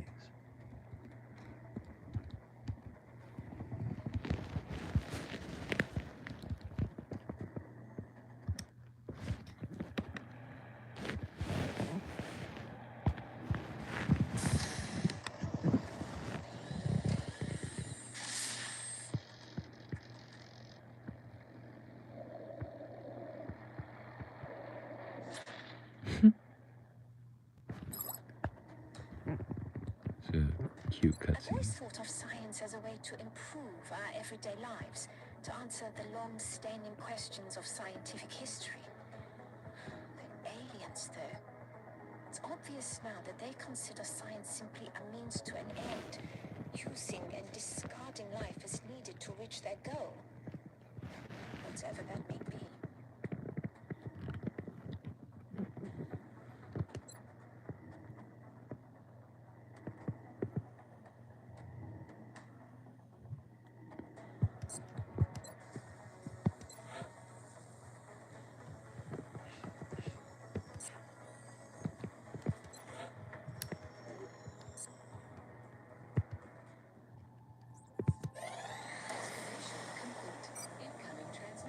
We are extremely impressed with the progress of the XCOM project thus far, Commander. Your recent results were beyond our expectations, and that is not a statement this council makes lightly.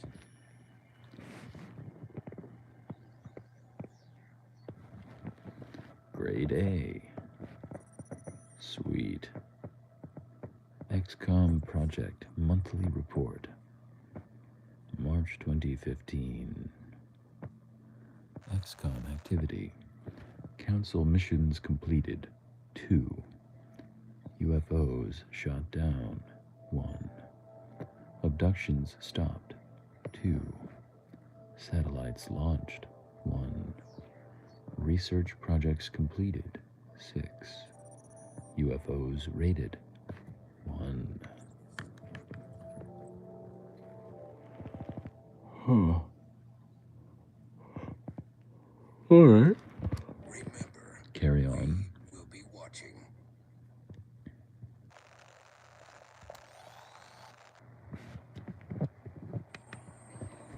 So, how'd it go, Doctor? Better than expected. Before the creature expired, I was able to extract some new information from it. You're saying that thing spoke to you? Not precisely, but when you have access to a creature's brain, certain patterns can be discerned, recent images and thoughts. And what exactly was our late friend thinking about?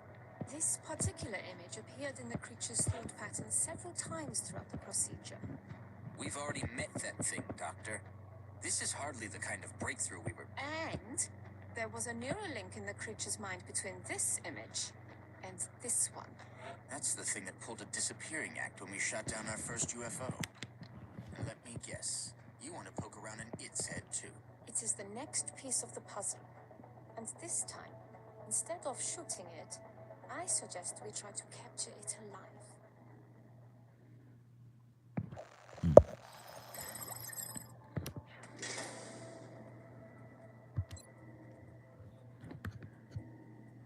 Our interrogation of the small alien captive was a learning experience for all parties involved. Although traditionally an interrogation would imply a discussion of sorts, perhaps under coercion, that possibility was out of the question, given these unique circumstances. We were instead forced to undertake a more aggressive approach, namely through a series of invasive cranial probes inserted into the subject's prefrontal cortex. By interpreting the captive's responses to various stimuli, we were able to discern a great deal of information. Sounds like an even worse idea. Yeah, it might be a challenge, but I think I can pull it off. By interpreting the captive's responses to various stimuli, we were able to discern a great deal of information, more so than I had originally anticipated. Although it seemed to have little understanding of the various modifications it had been subjected to at some point in the past, we did garner some information relating to the aliens' miniaturized implants and power cells used in their weaponry. We have already begun analyzing this data for possible incorporation into future advanced weapons prototypes, including several power-intensive beam weapons. Nice. Now, we should research weapon fragments. We should be focused on capturing this strange alien creature, the one that seemed to form around the crystal we discovered when we shot down the first UFO. It's all we You have to can go on do at it. the moment. Why, thank you, Kanade.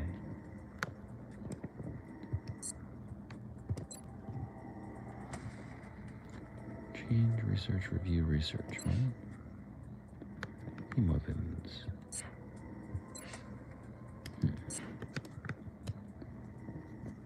Okay, what The new about... engineers arrived this morning, Commander. We're always glad to have more help down here. From what little I've seen of their technology, if the aliens were intent on conquering Earth, there's not much we could do to stop them. I'm guessing they have something else in mind. In times of war, there's always a leader, a general, someone giving the orders. These aliens can be no different. The real question is, what sort of power or authority does it take to control such a vast range of alien species? What incentive do they have to follow through with this plan? That's a good question.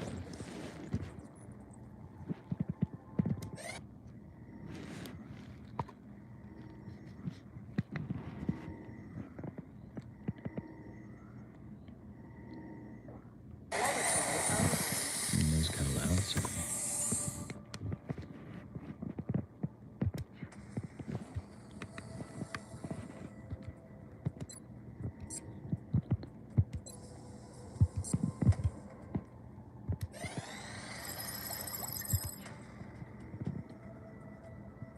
Although the alien weapon fragments provide a limited glimpse into the systems utilized in their equipment, we have seen enough to confirm my worst suspicions about their technology, that it is vastly superior to our own.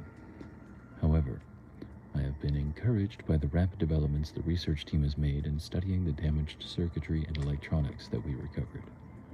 Our initial efforts have already yielded a successful outcome. The new integrated sighting module created for our weaponry was heavily influenced by the aliens' own targeting system. New item available. Scope. When equipped, this advanced targeting module integrates with XCOM's active HUD system to offer a significant increase to our soldiers' aim. Neat.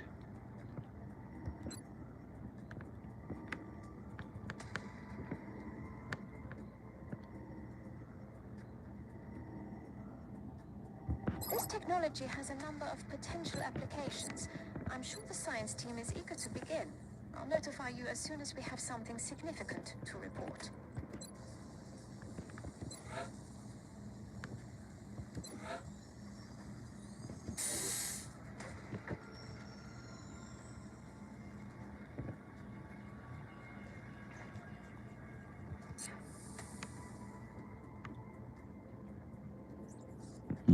Maybe I need to build more than one of those. Give me 2, I guess. Okay.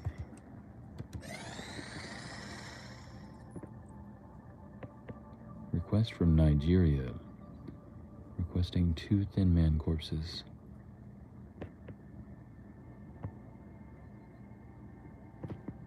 Dispatch.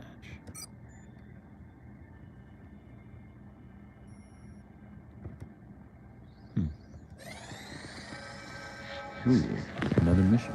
Commander, we're tracking several reported abductions via the holophone.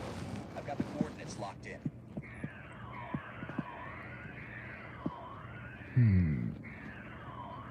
Argentina needs help.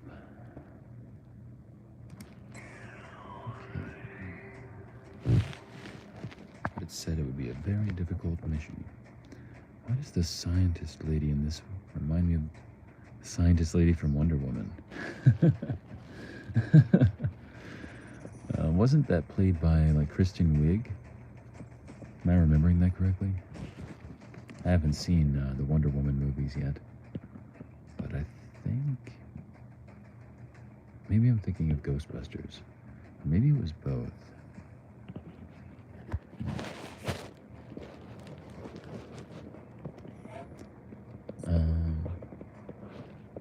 I don't know why the scientist lady reminds you of that. The accent, the cadence.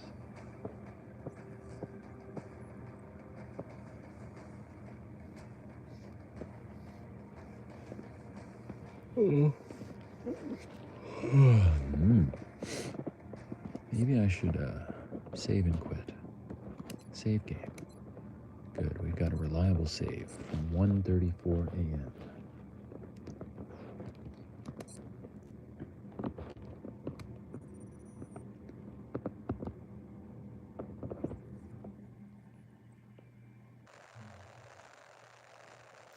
And we have 3 viewers, suddenly. Hello, viewers. Thank you for tuning in. How have you been? Welcome to the stream. Not sure who the actress was, but I think it's the accent. It has to be.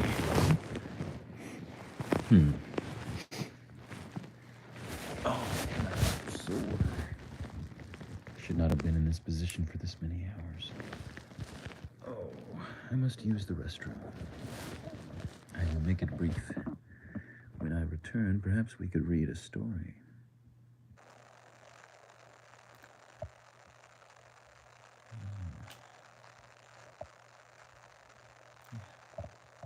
I'll be right back.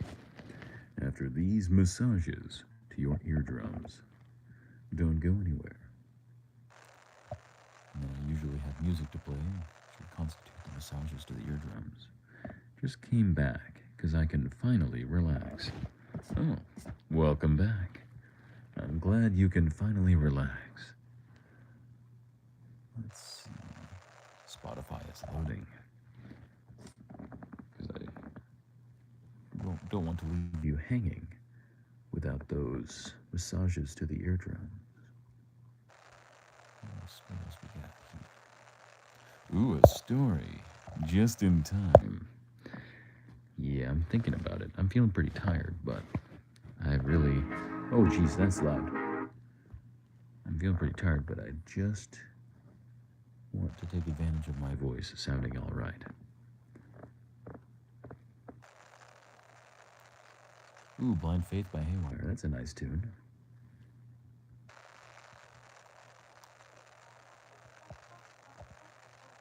I'll be right back.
And we're back with more from Man and M ASMR. I'm your host, Man and M. Hopefully the music was not too loud or abrasive. In the other room, it sounded like I might have made it too loud. Story? I don't know. I'm feeling pretty tired all of a sudden. There was a word, but I forgot it already. Pretty... What's the word? Zapped, that's the word. Feeling pretty zapped. Welcome back to the land of the living. Oh, thank you. It's a pleasure to be here. I hope you can agree.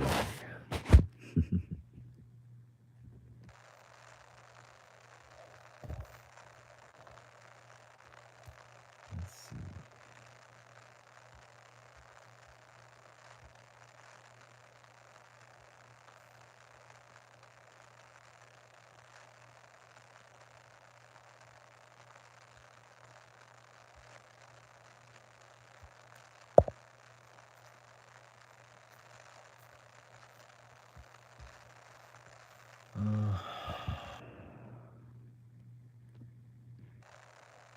Does anyone have a story request?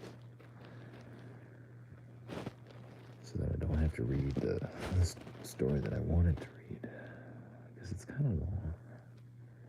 It requires a bit of energy. I don't know. Maybe I could read it. Let me see here. Assuming I can find the text.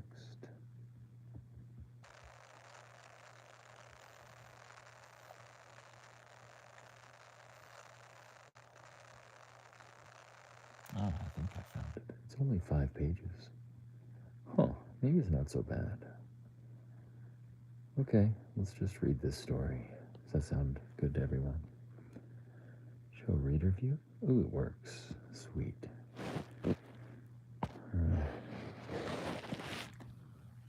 Uh-oh. Trying to find an angle for my phone so I can read while lying on my side. The other day, maybe I should have the mic closer. I'll try to keep an eye on chat though.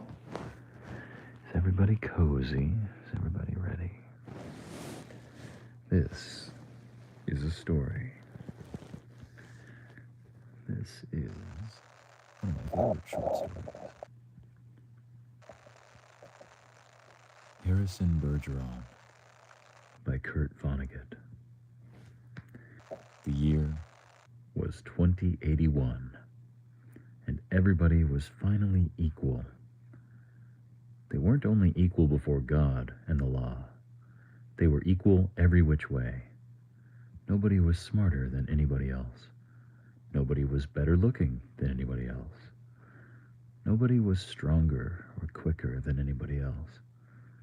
All this equality was due to the 211th, 212th, and 213th Amendments to the United States Constitution, and to the unceasing vigilance of agents of the United States Handicapper General.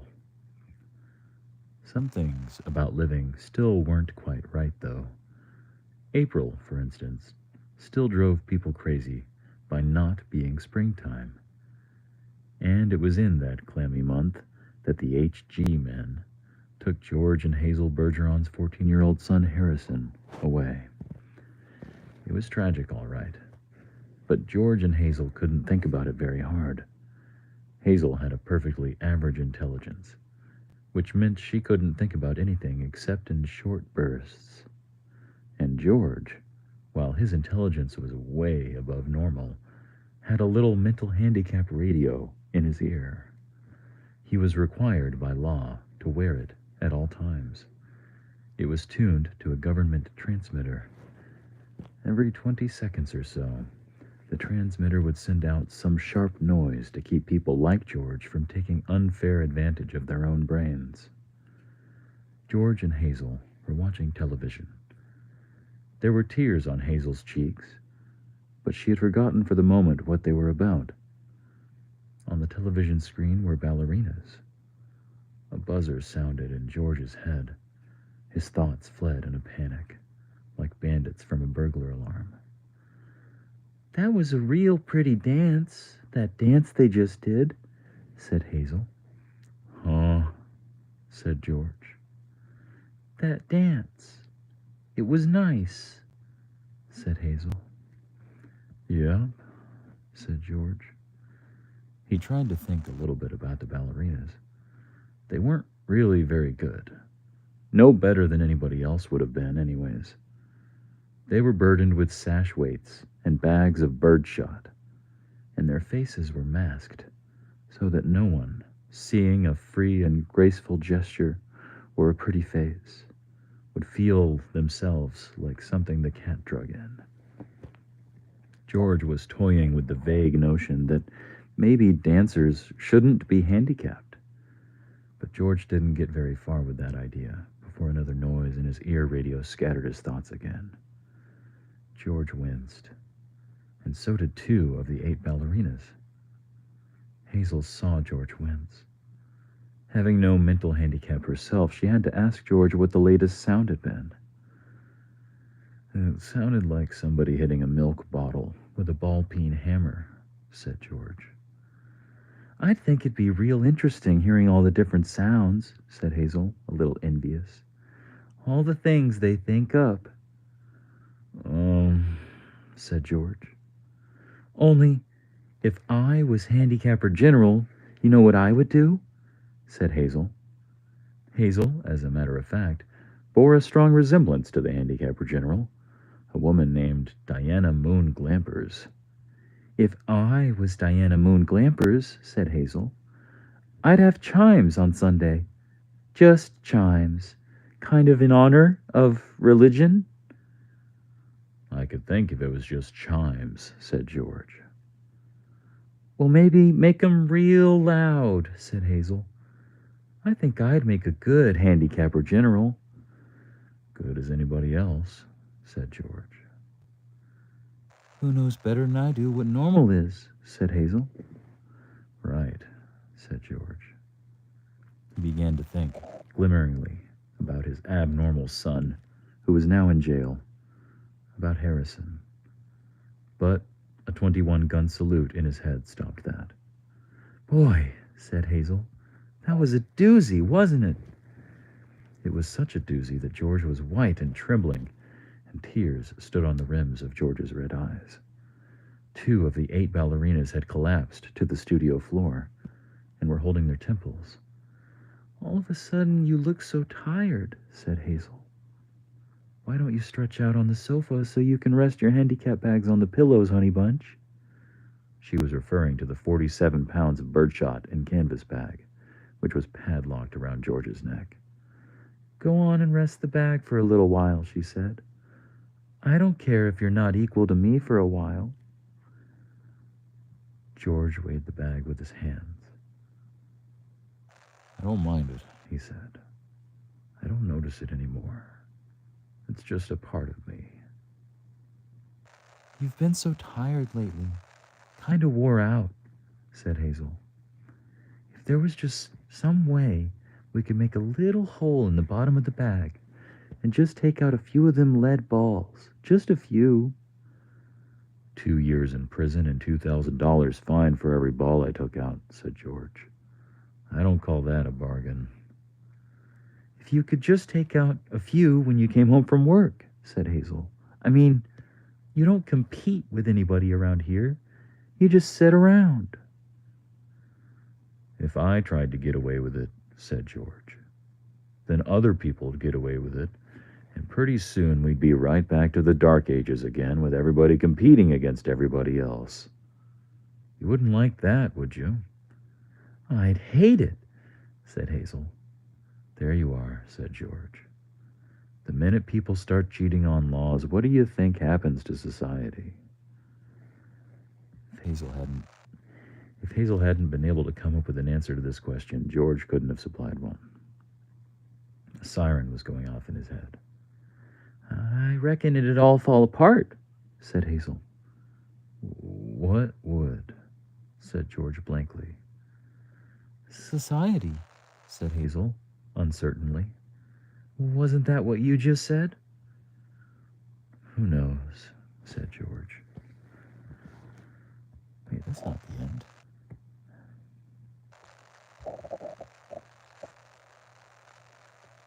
Where were we? Oh, okay. The television program was suddenly interrupted for a news bulletin. It wasn't clear at first as to what the bulletin was about, since the announcer, like all announcers, had a serious speech impediment. For about half a minute, and in a state of high excitement, the announcer tried to say, "Ladies and gentlemen," but he finally gave up and handed the bulletin to a ballerina to read. That's all right, said Hazel of the announcer. He tried, that's the big thing. He tried to do the best that he could with what God gave him. He should get a nice raise for trying so hard. Ladies and gentlemen, said the ballerina, reading the bulletin. She must have been extraordinarily beautiful, because the mask she wore was hideous, and it was easy to see that she was the strongest and most graceful of all the dancers, for her handicap bags were as big as those worn by 200-pound men. And she had to apologize at once for her voice, which was a very unfair voice for a woman to have or use. Her voice was a warm, luminous, timeless melody. Excuse me, she said, and she began again, making her voice absolutely uncompetitive. Harrison Bergeron, age 14, she said in a grackle squawk, has just escaped from jail, where he was held on suspicion of plotting to overthrow the government. He is a genius and an athlete, is under-handicapped, and should be regarded as extremely dangerous. A police photograph of Harrison Bergeron was flashed onto the screen, upside down, then sideways, upside down again, and then right side up. The picture showed the full length of Harrison against a background, calibrated in feet and inches. He was exactly 7 feet tall. The rest of Harrison's appearance was Halloween and hardware. Nobody had ever worn heavier handicaps.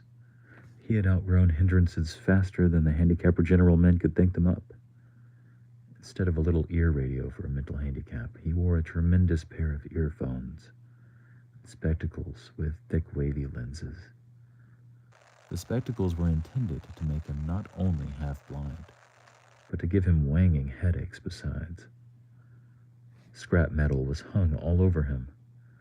Ordinarily, there was a certain symmetry, a military neatness to the handicaps issued to strong people.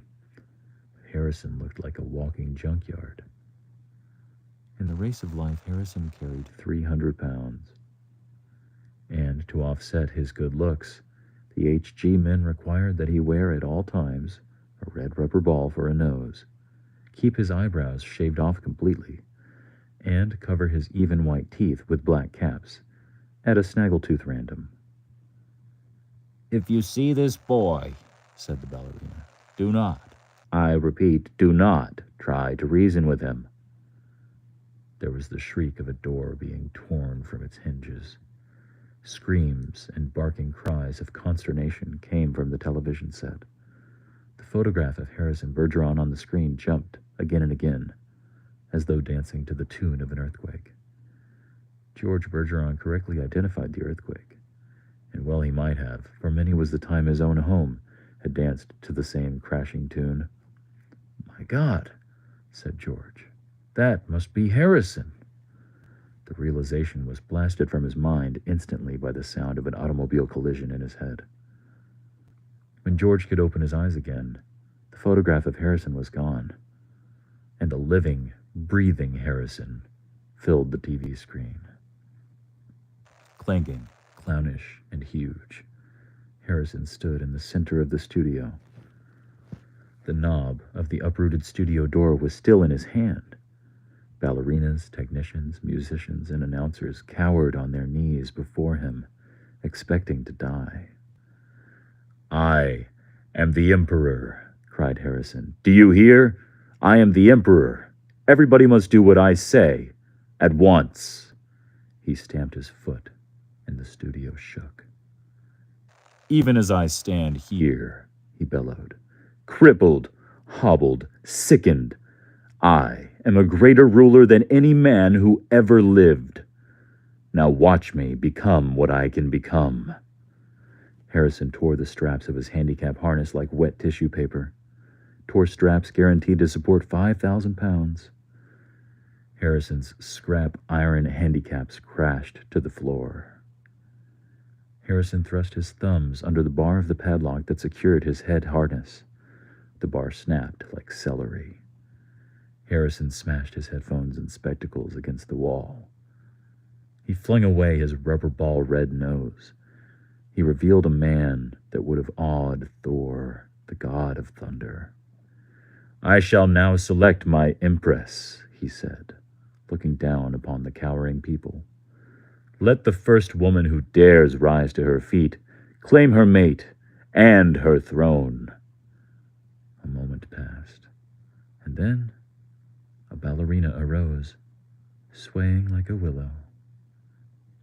Harrison plucked the mental handicap from her ear, snapped off her physical handicaps with marvelous delicacy.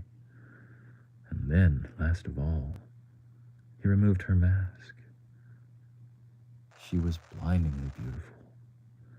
"Now," said Harrison, taking her hand, "shall we show the people the meaning of the word dance?" "Music," he commanded. The musicians scrambled back into their chairs, and Harrison then stripped them of their handicaps too. "Play your best," he told them, "and I will make you barons and dukes and earls." The music began. It was normal at first, cheap, silly, false. But Harrison snatched two musicians from their chairs, waved them like batons as he sang the music as he wanted it played, and then he slammed them back into their chairs. The music began again, and it was much improved. Harrison and his empress merely listened to the music for a while, listened gravely, as though synchronizing their heartbeats with it. They shifted their weights to their toes. Harrison placed his big hands on the girl's tiny waist, letting her sense the weightlessness that would soon be hers. And then, in an explosion of joy and grace, into the air they sprang.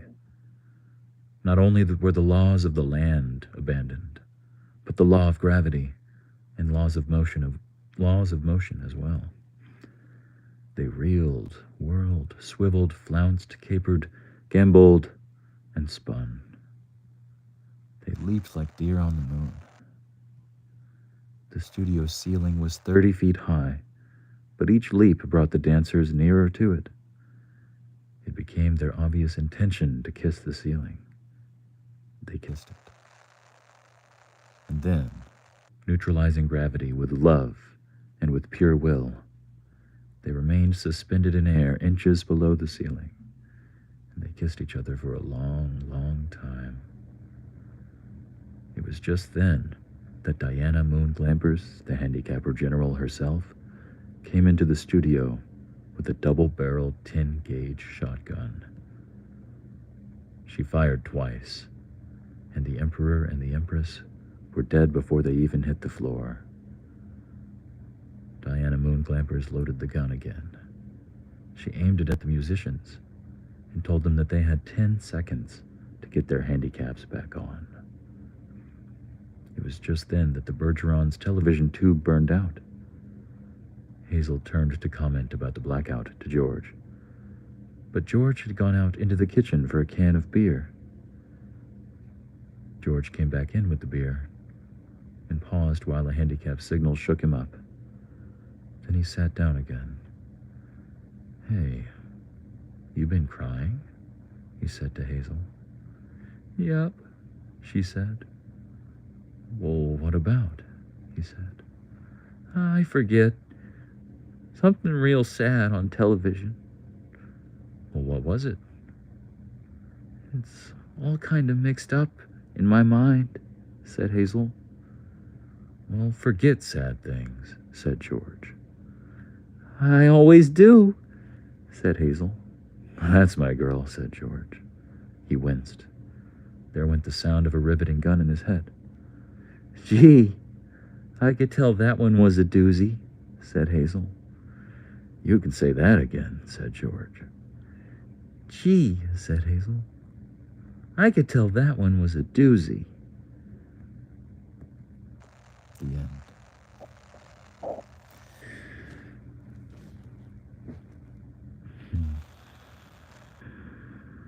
And they all lived equally ever after.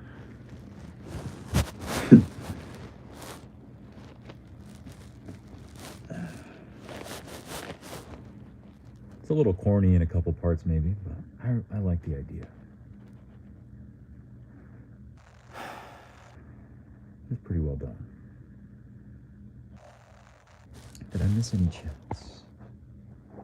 I did not. Y'all were very quiet and patient for that. Thanks for listening. I hope you enjoyed it.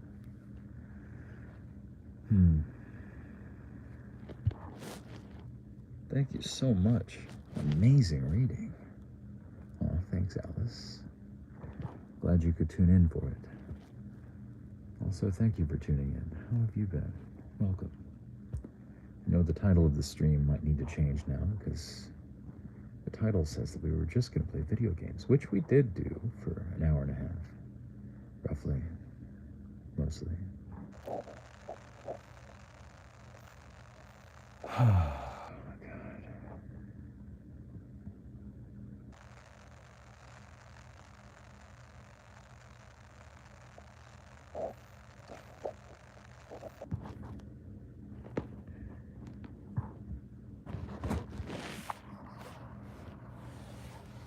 What games were you playing? Oh, well. Tonight, I played XCOM Enemy Unknown for an hour or so. I just recently restarted it yet again, because it works on Steam Deck now, apparently. It's a game that I've always wanted to finish. This time, I just might actually do it. Since I can play it anywhere on Steam Deck. Good story. Yay! I'm glad you agree.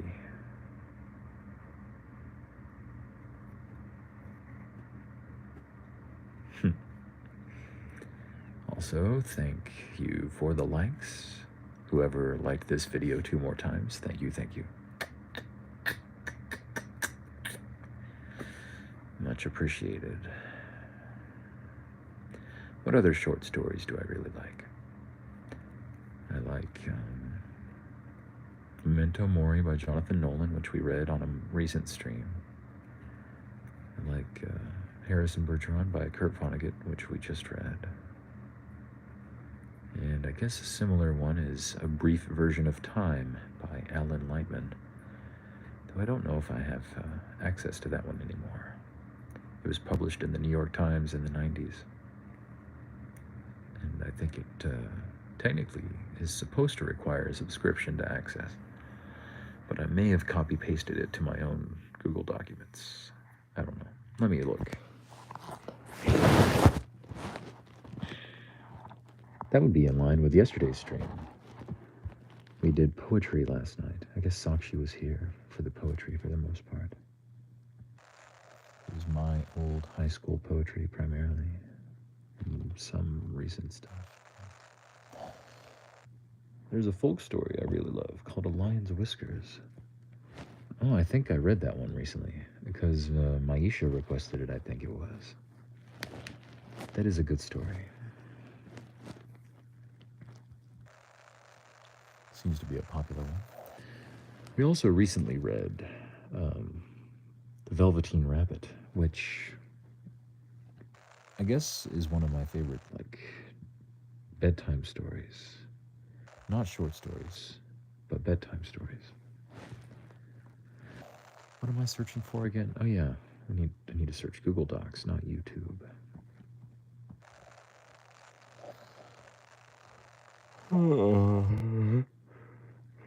It's after 2.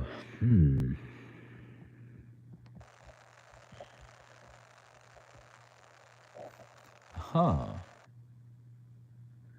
So I do have a copy of the article saved.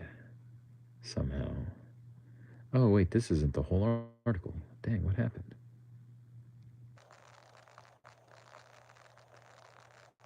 Or is it? Hang on.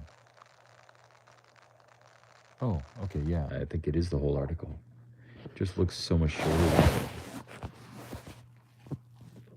Ooh, I love that book too. Oh yeah, The Velveteen Rabbit. It's a good one. What does everyone think? Should we read another piece? Or should we discuss the last piece we read? Maybe everyone fell asleep. Of course, by everyone I mean Kanaday. Yes, another story. Okay.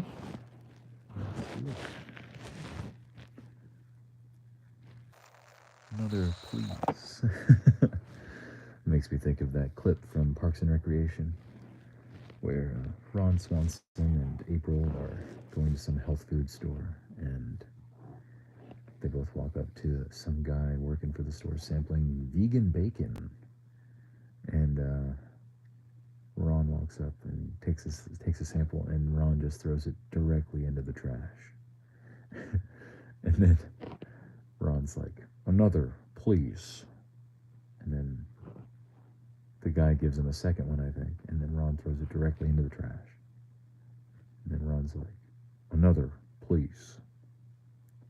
And the clerk is like, I don't think I can give you any more. And then April's like, "I want one." And the clerk, like, happily gives her one. And she just throws it directly in the trash. That bit always stood out to me. Yeah, whenever you said, "Another, please," I was thinking of Ron's voice. Anyway. Okay, I guess we can read this. You ready? It's another of my favorite articles. This is nonfiction. It's not, well, I guess it's kind of poetry. This is not a short story, is the point I'm getting at. It's something else. All right, here we go. This is A Brief Version of Time by Alan Lightman, published in the New York Times opinion column in 1993. Suppose that people live forever. Strangely, the population of each city splits into two: the laters and the nows. The laters reason that there is no hurry to begin their classes at the university, to learn a second language, to read Voltaire or Newton, to seek promotion in their jobs, to fall in love, to raise a family. In endless time, all things can be accomplished. Thus, all things can wait. Indeed, hasty actions breed mistakes, and who can argue with their logic? The laters can be recognized in any shop or promenade. They walk an easy gait and wear loose-fitting clothes. They take pleasure in reading whatever magazines are open, or rearranging furniture in their homes, or slipping into conversation the way a leaf falls from a tree.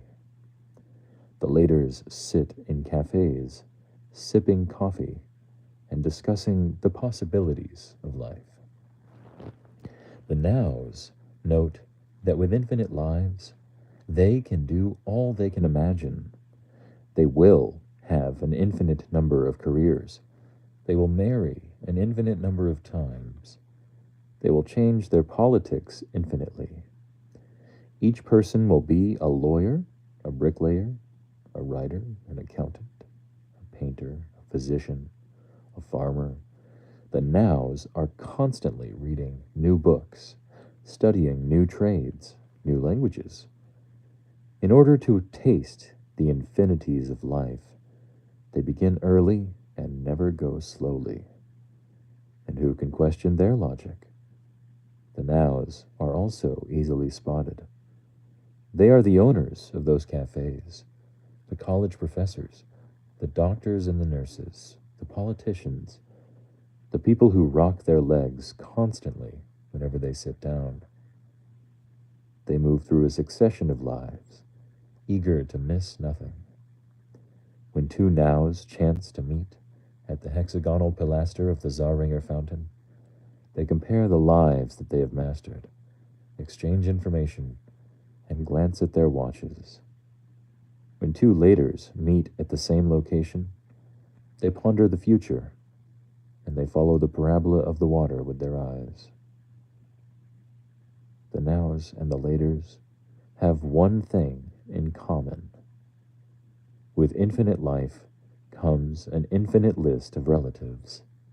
Grandparents never die, nor do great-grandparents, great-aunts, great-uncles, great-great-aunts, and so on, back through the generations, all alive and all offering advice. Sons never escape from the shadows of their fathers, nor do daughters of their mothers. No one ever comes into his own. When a man starts a business, he feels compelled to talk it over with his parents and grandparents and great-grandparents ad infinitum to learn from their errors. For no new enterprise is new. All things have been attempted by some antecedent in the family tree. Indeed, all things have been accomplished, but at a price. For in such a world, the multiplication of achievements is partly divided by the diminishment of ambition. And when a daughter wants guidance from her mother, she cannot get it undiluted. Her mother must ask her mother, who must ask her mother, and so on, forever. Just as sons and daughters cannot make decisions themselves, they cannot turn to parents for confident advice. Parents are not the source of certainty. There are 1,000,000 sources. Where every action must be verified 1,000,000 times, life is tentative. Bridges thrust halfway over rivers and then abruptly stop. Buildings rise 9 stories high, but they have no roofs. The grocer's stocks of ginger, salt, cod, and beef change with every change of mind, with every consultation. Sentences go unfinished. Engagements end just days before weddings. And on the avenues and the streets, people turn their heads and peer behind their backs to see who might be watching. Such is the cost of immortality. No person is whole. No person is free. Over time, some determine that the only way to live is to die. In death, a man or a woman is free of the weight of the past. These few souls, with their dear relatives looking on, dive into Lake Constance or hurl themselves from Montelima, ending their infinite lives. In this way, the finite has conquered the infinite. Millions of autumns have yielded to no autumns. Millions of snowfalls have yielded to no snowfalls. And millions of admonitions have yielded to none.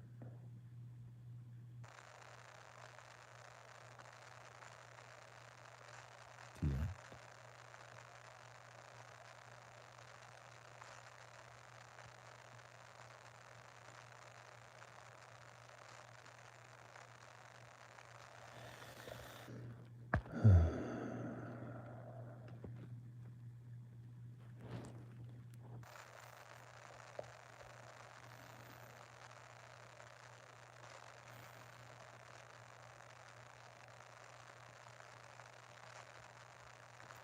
Hope it sounded okay. feel like my voice is starting to give out. Maybe I should try to sleep. We've been streaming for 2.5 hours, just like last night. Big surprise there, I guess. It's October. Happy October, by the way.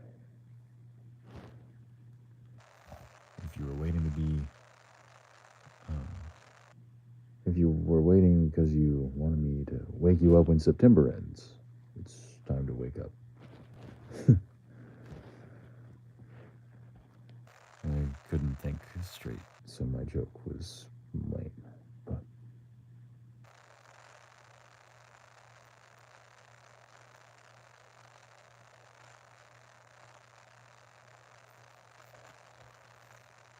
Oh, gosh. Ugh.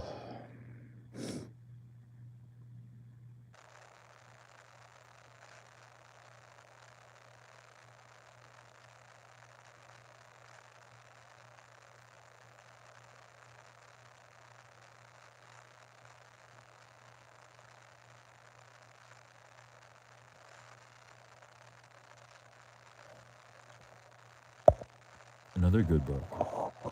Huh? Both the story, you mean, or...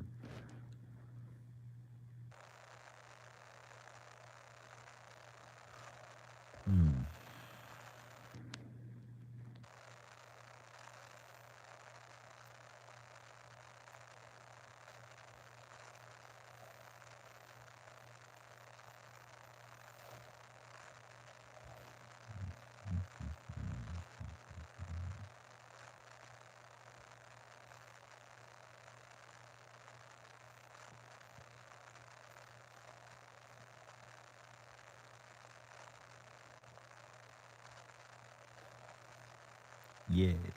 I'm glad you like that one.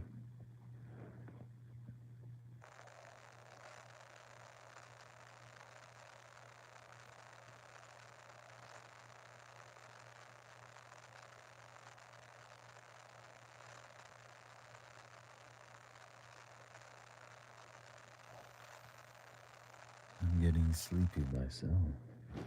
Yeah, me too.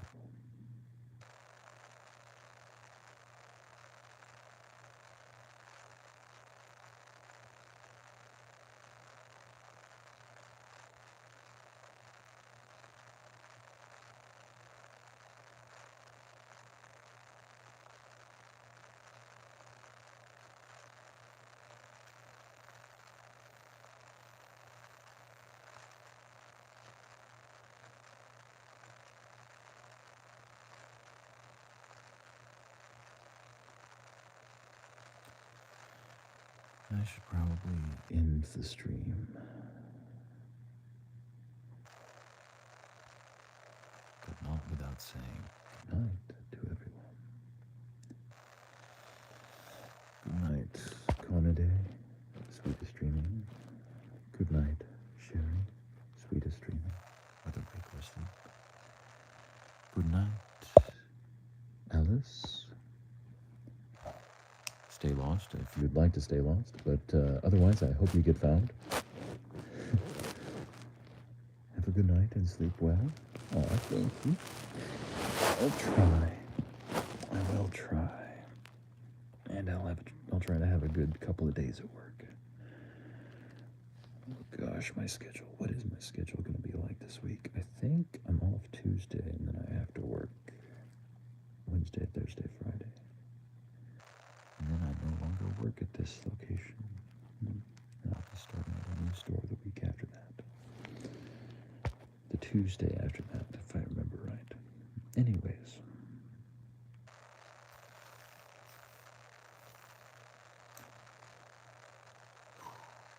Good night, all. Thanks for being here. Thanks for listening. Thanks for enjoying. I'll see you all next time or sometime soon thereafter. Sweetest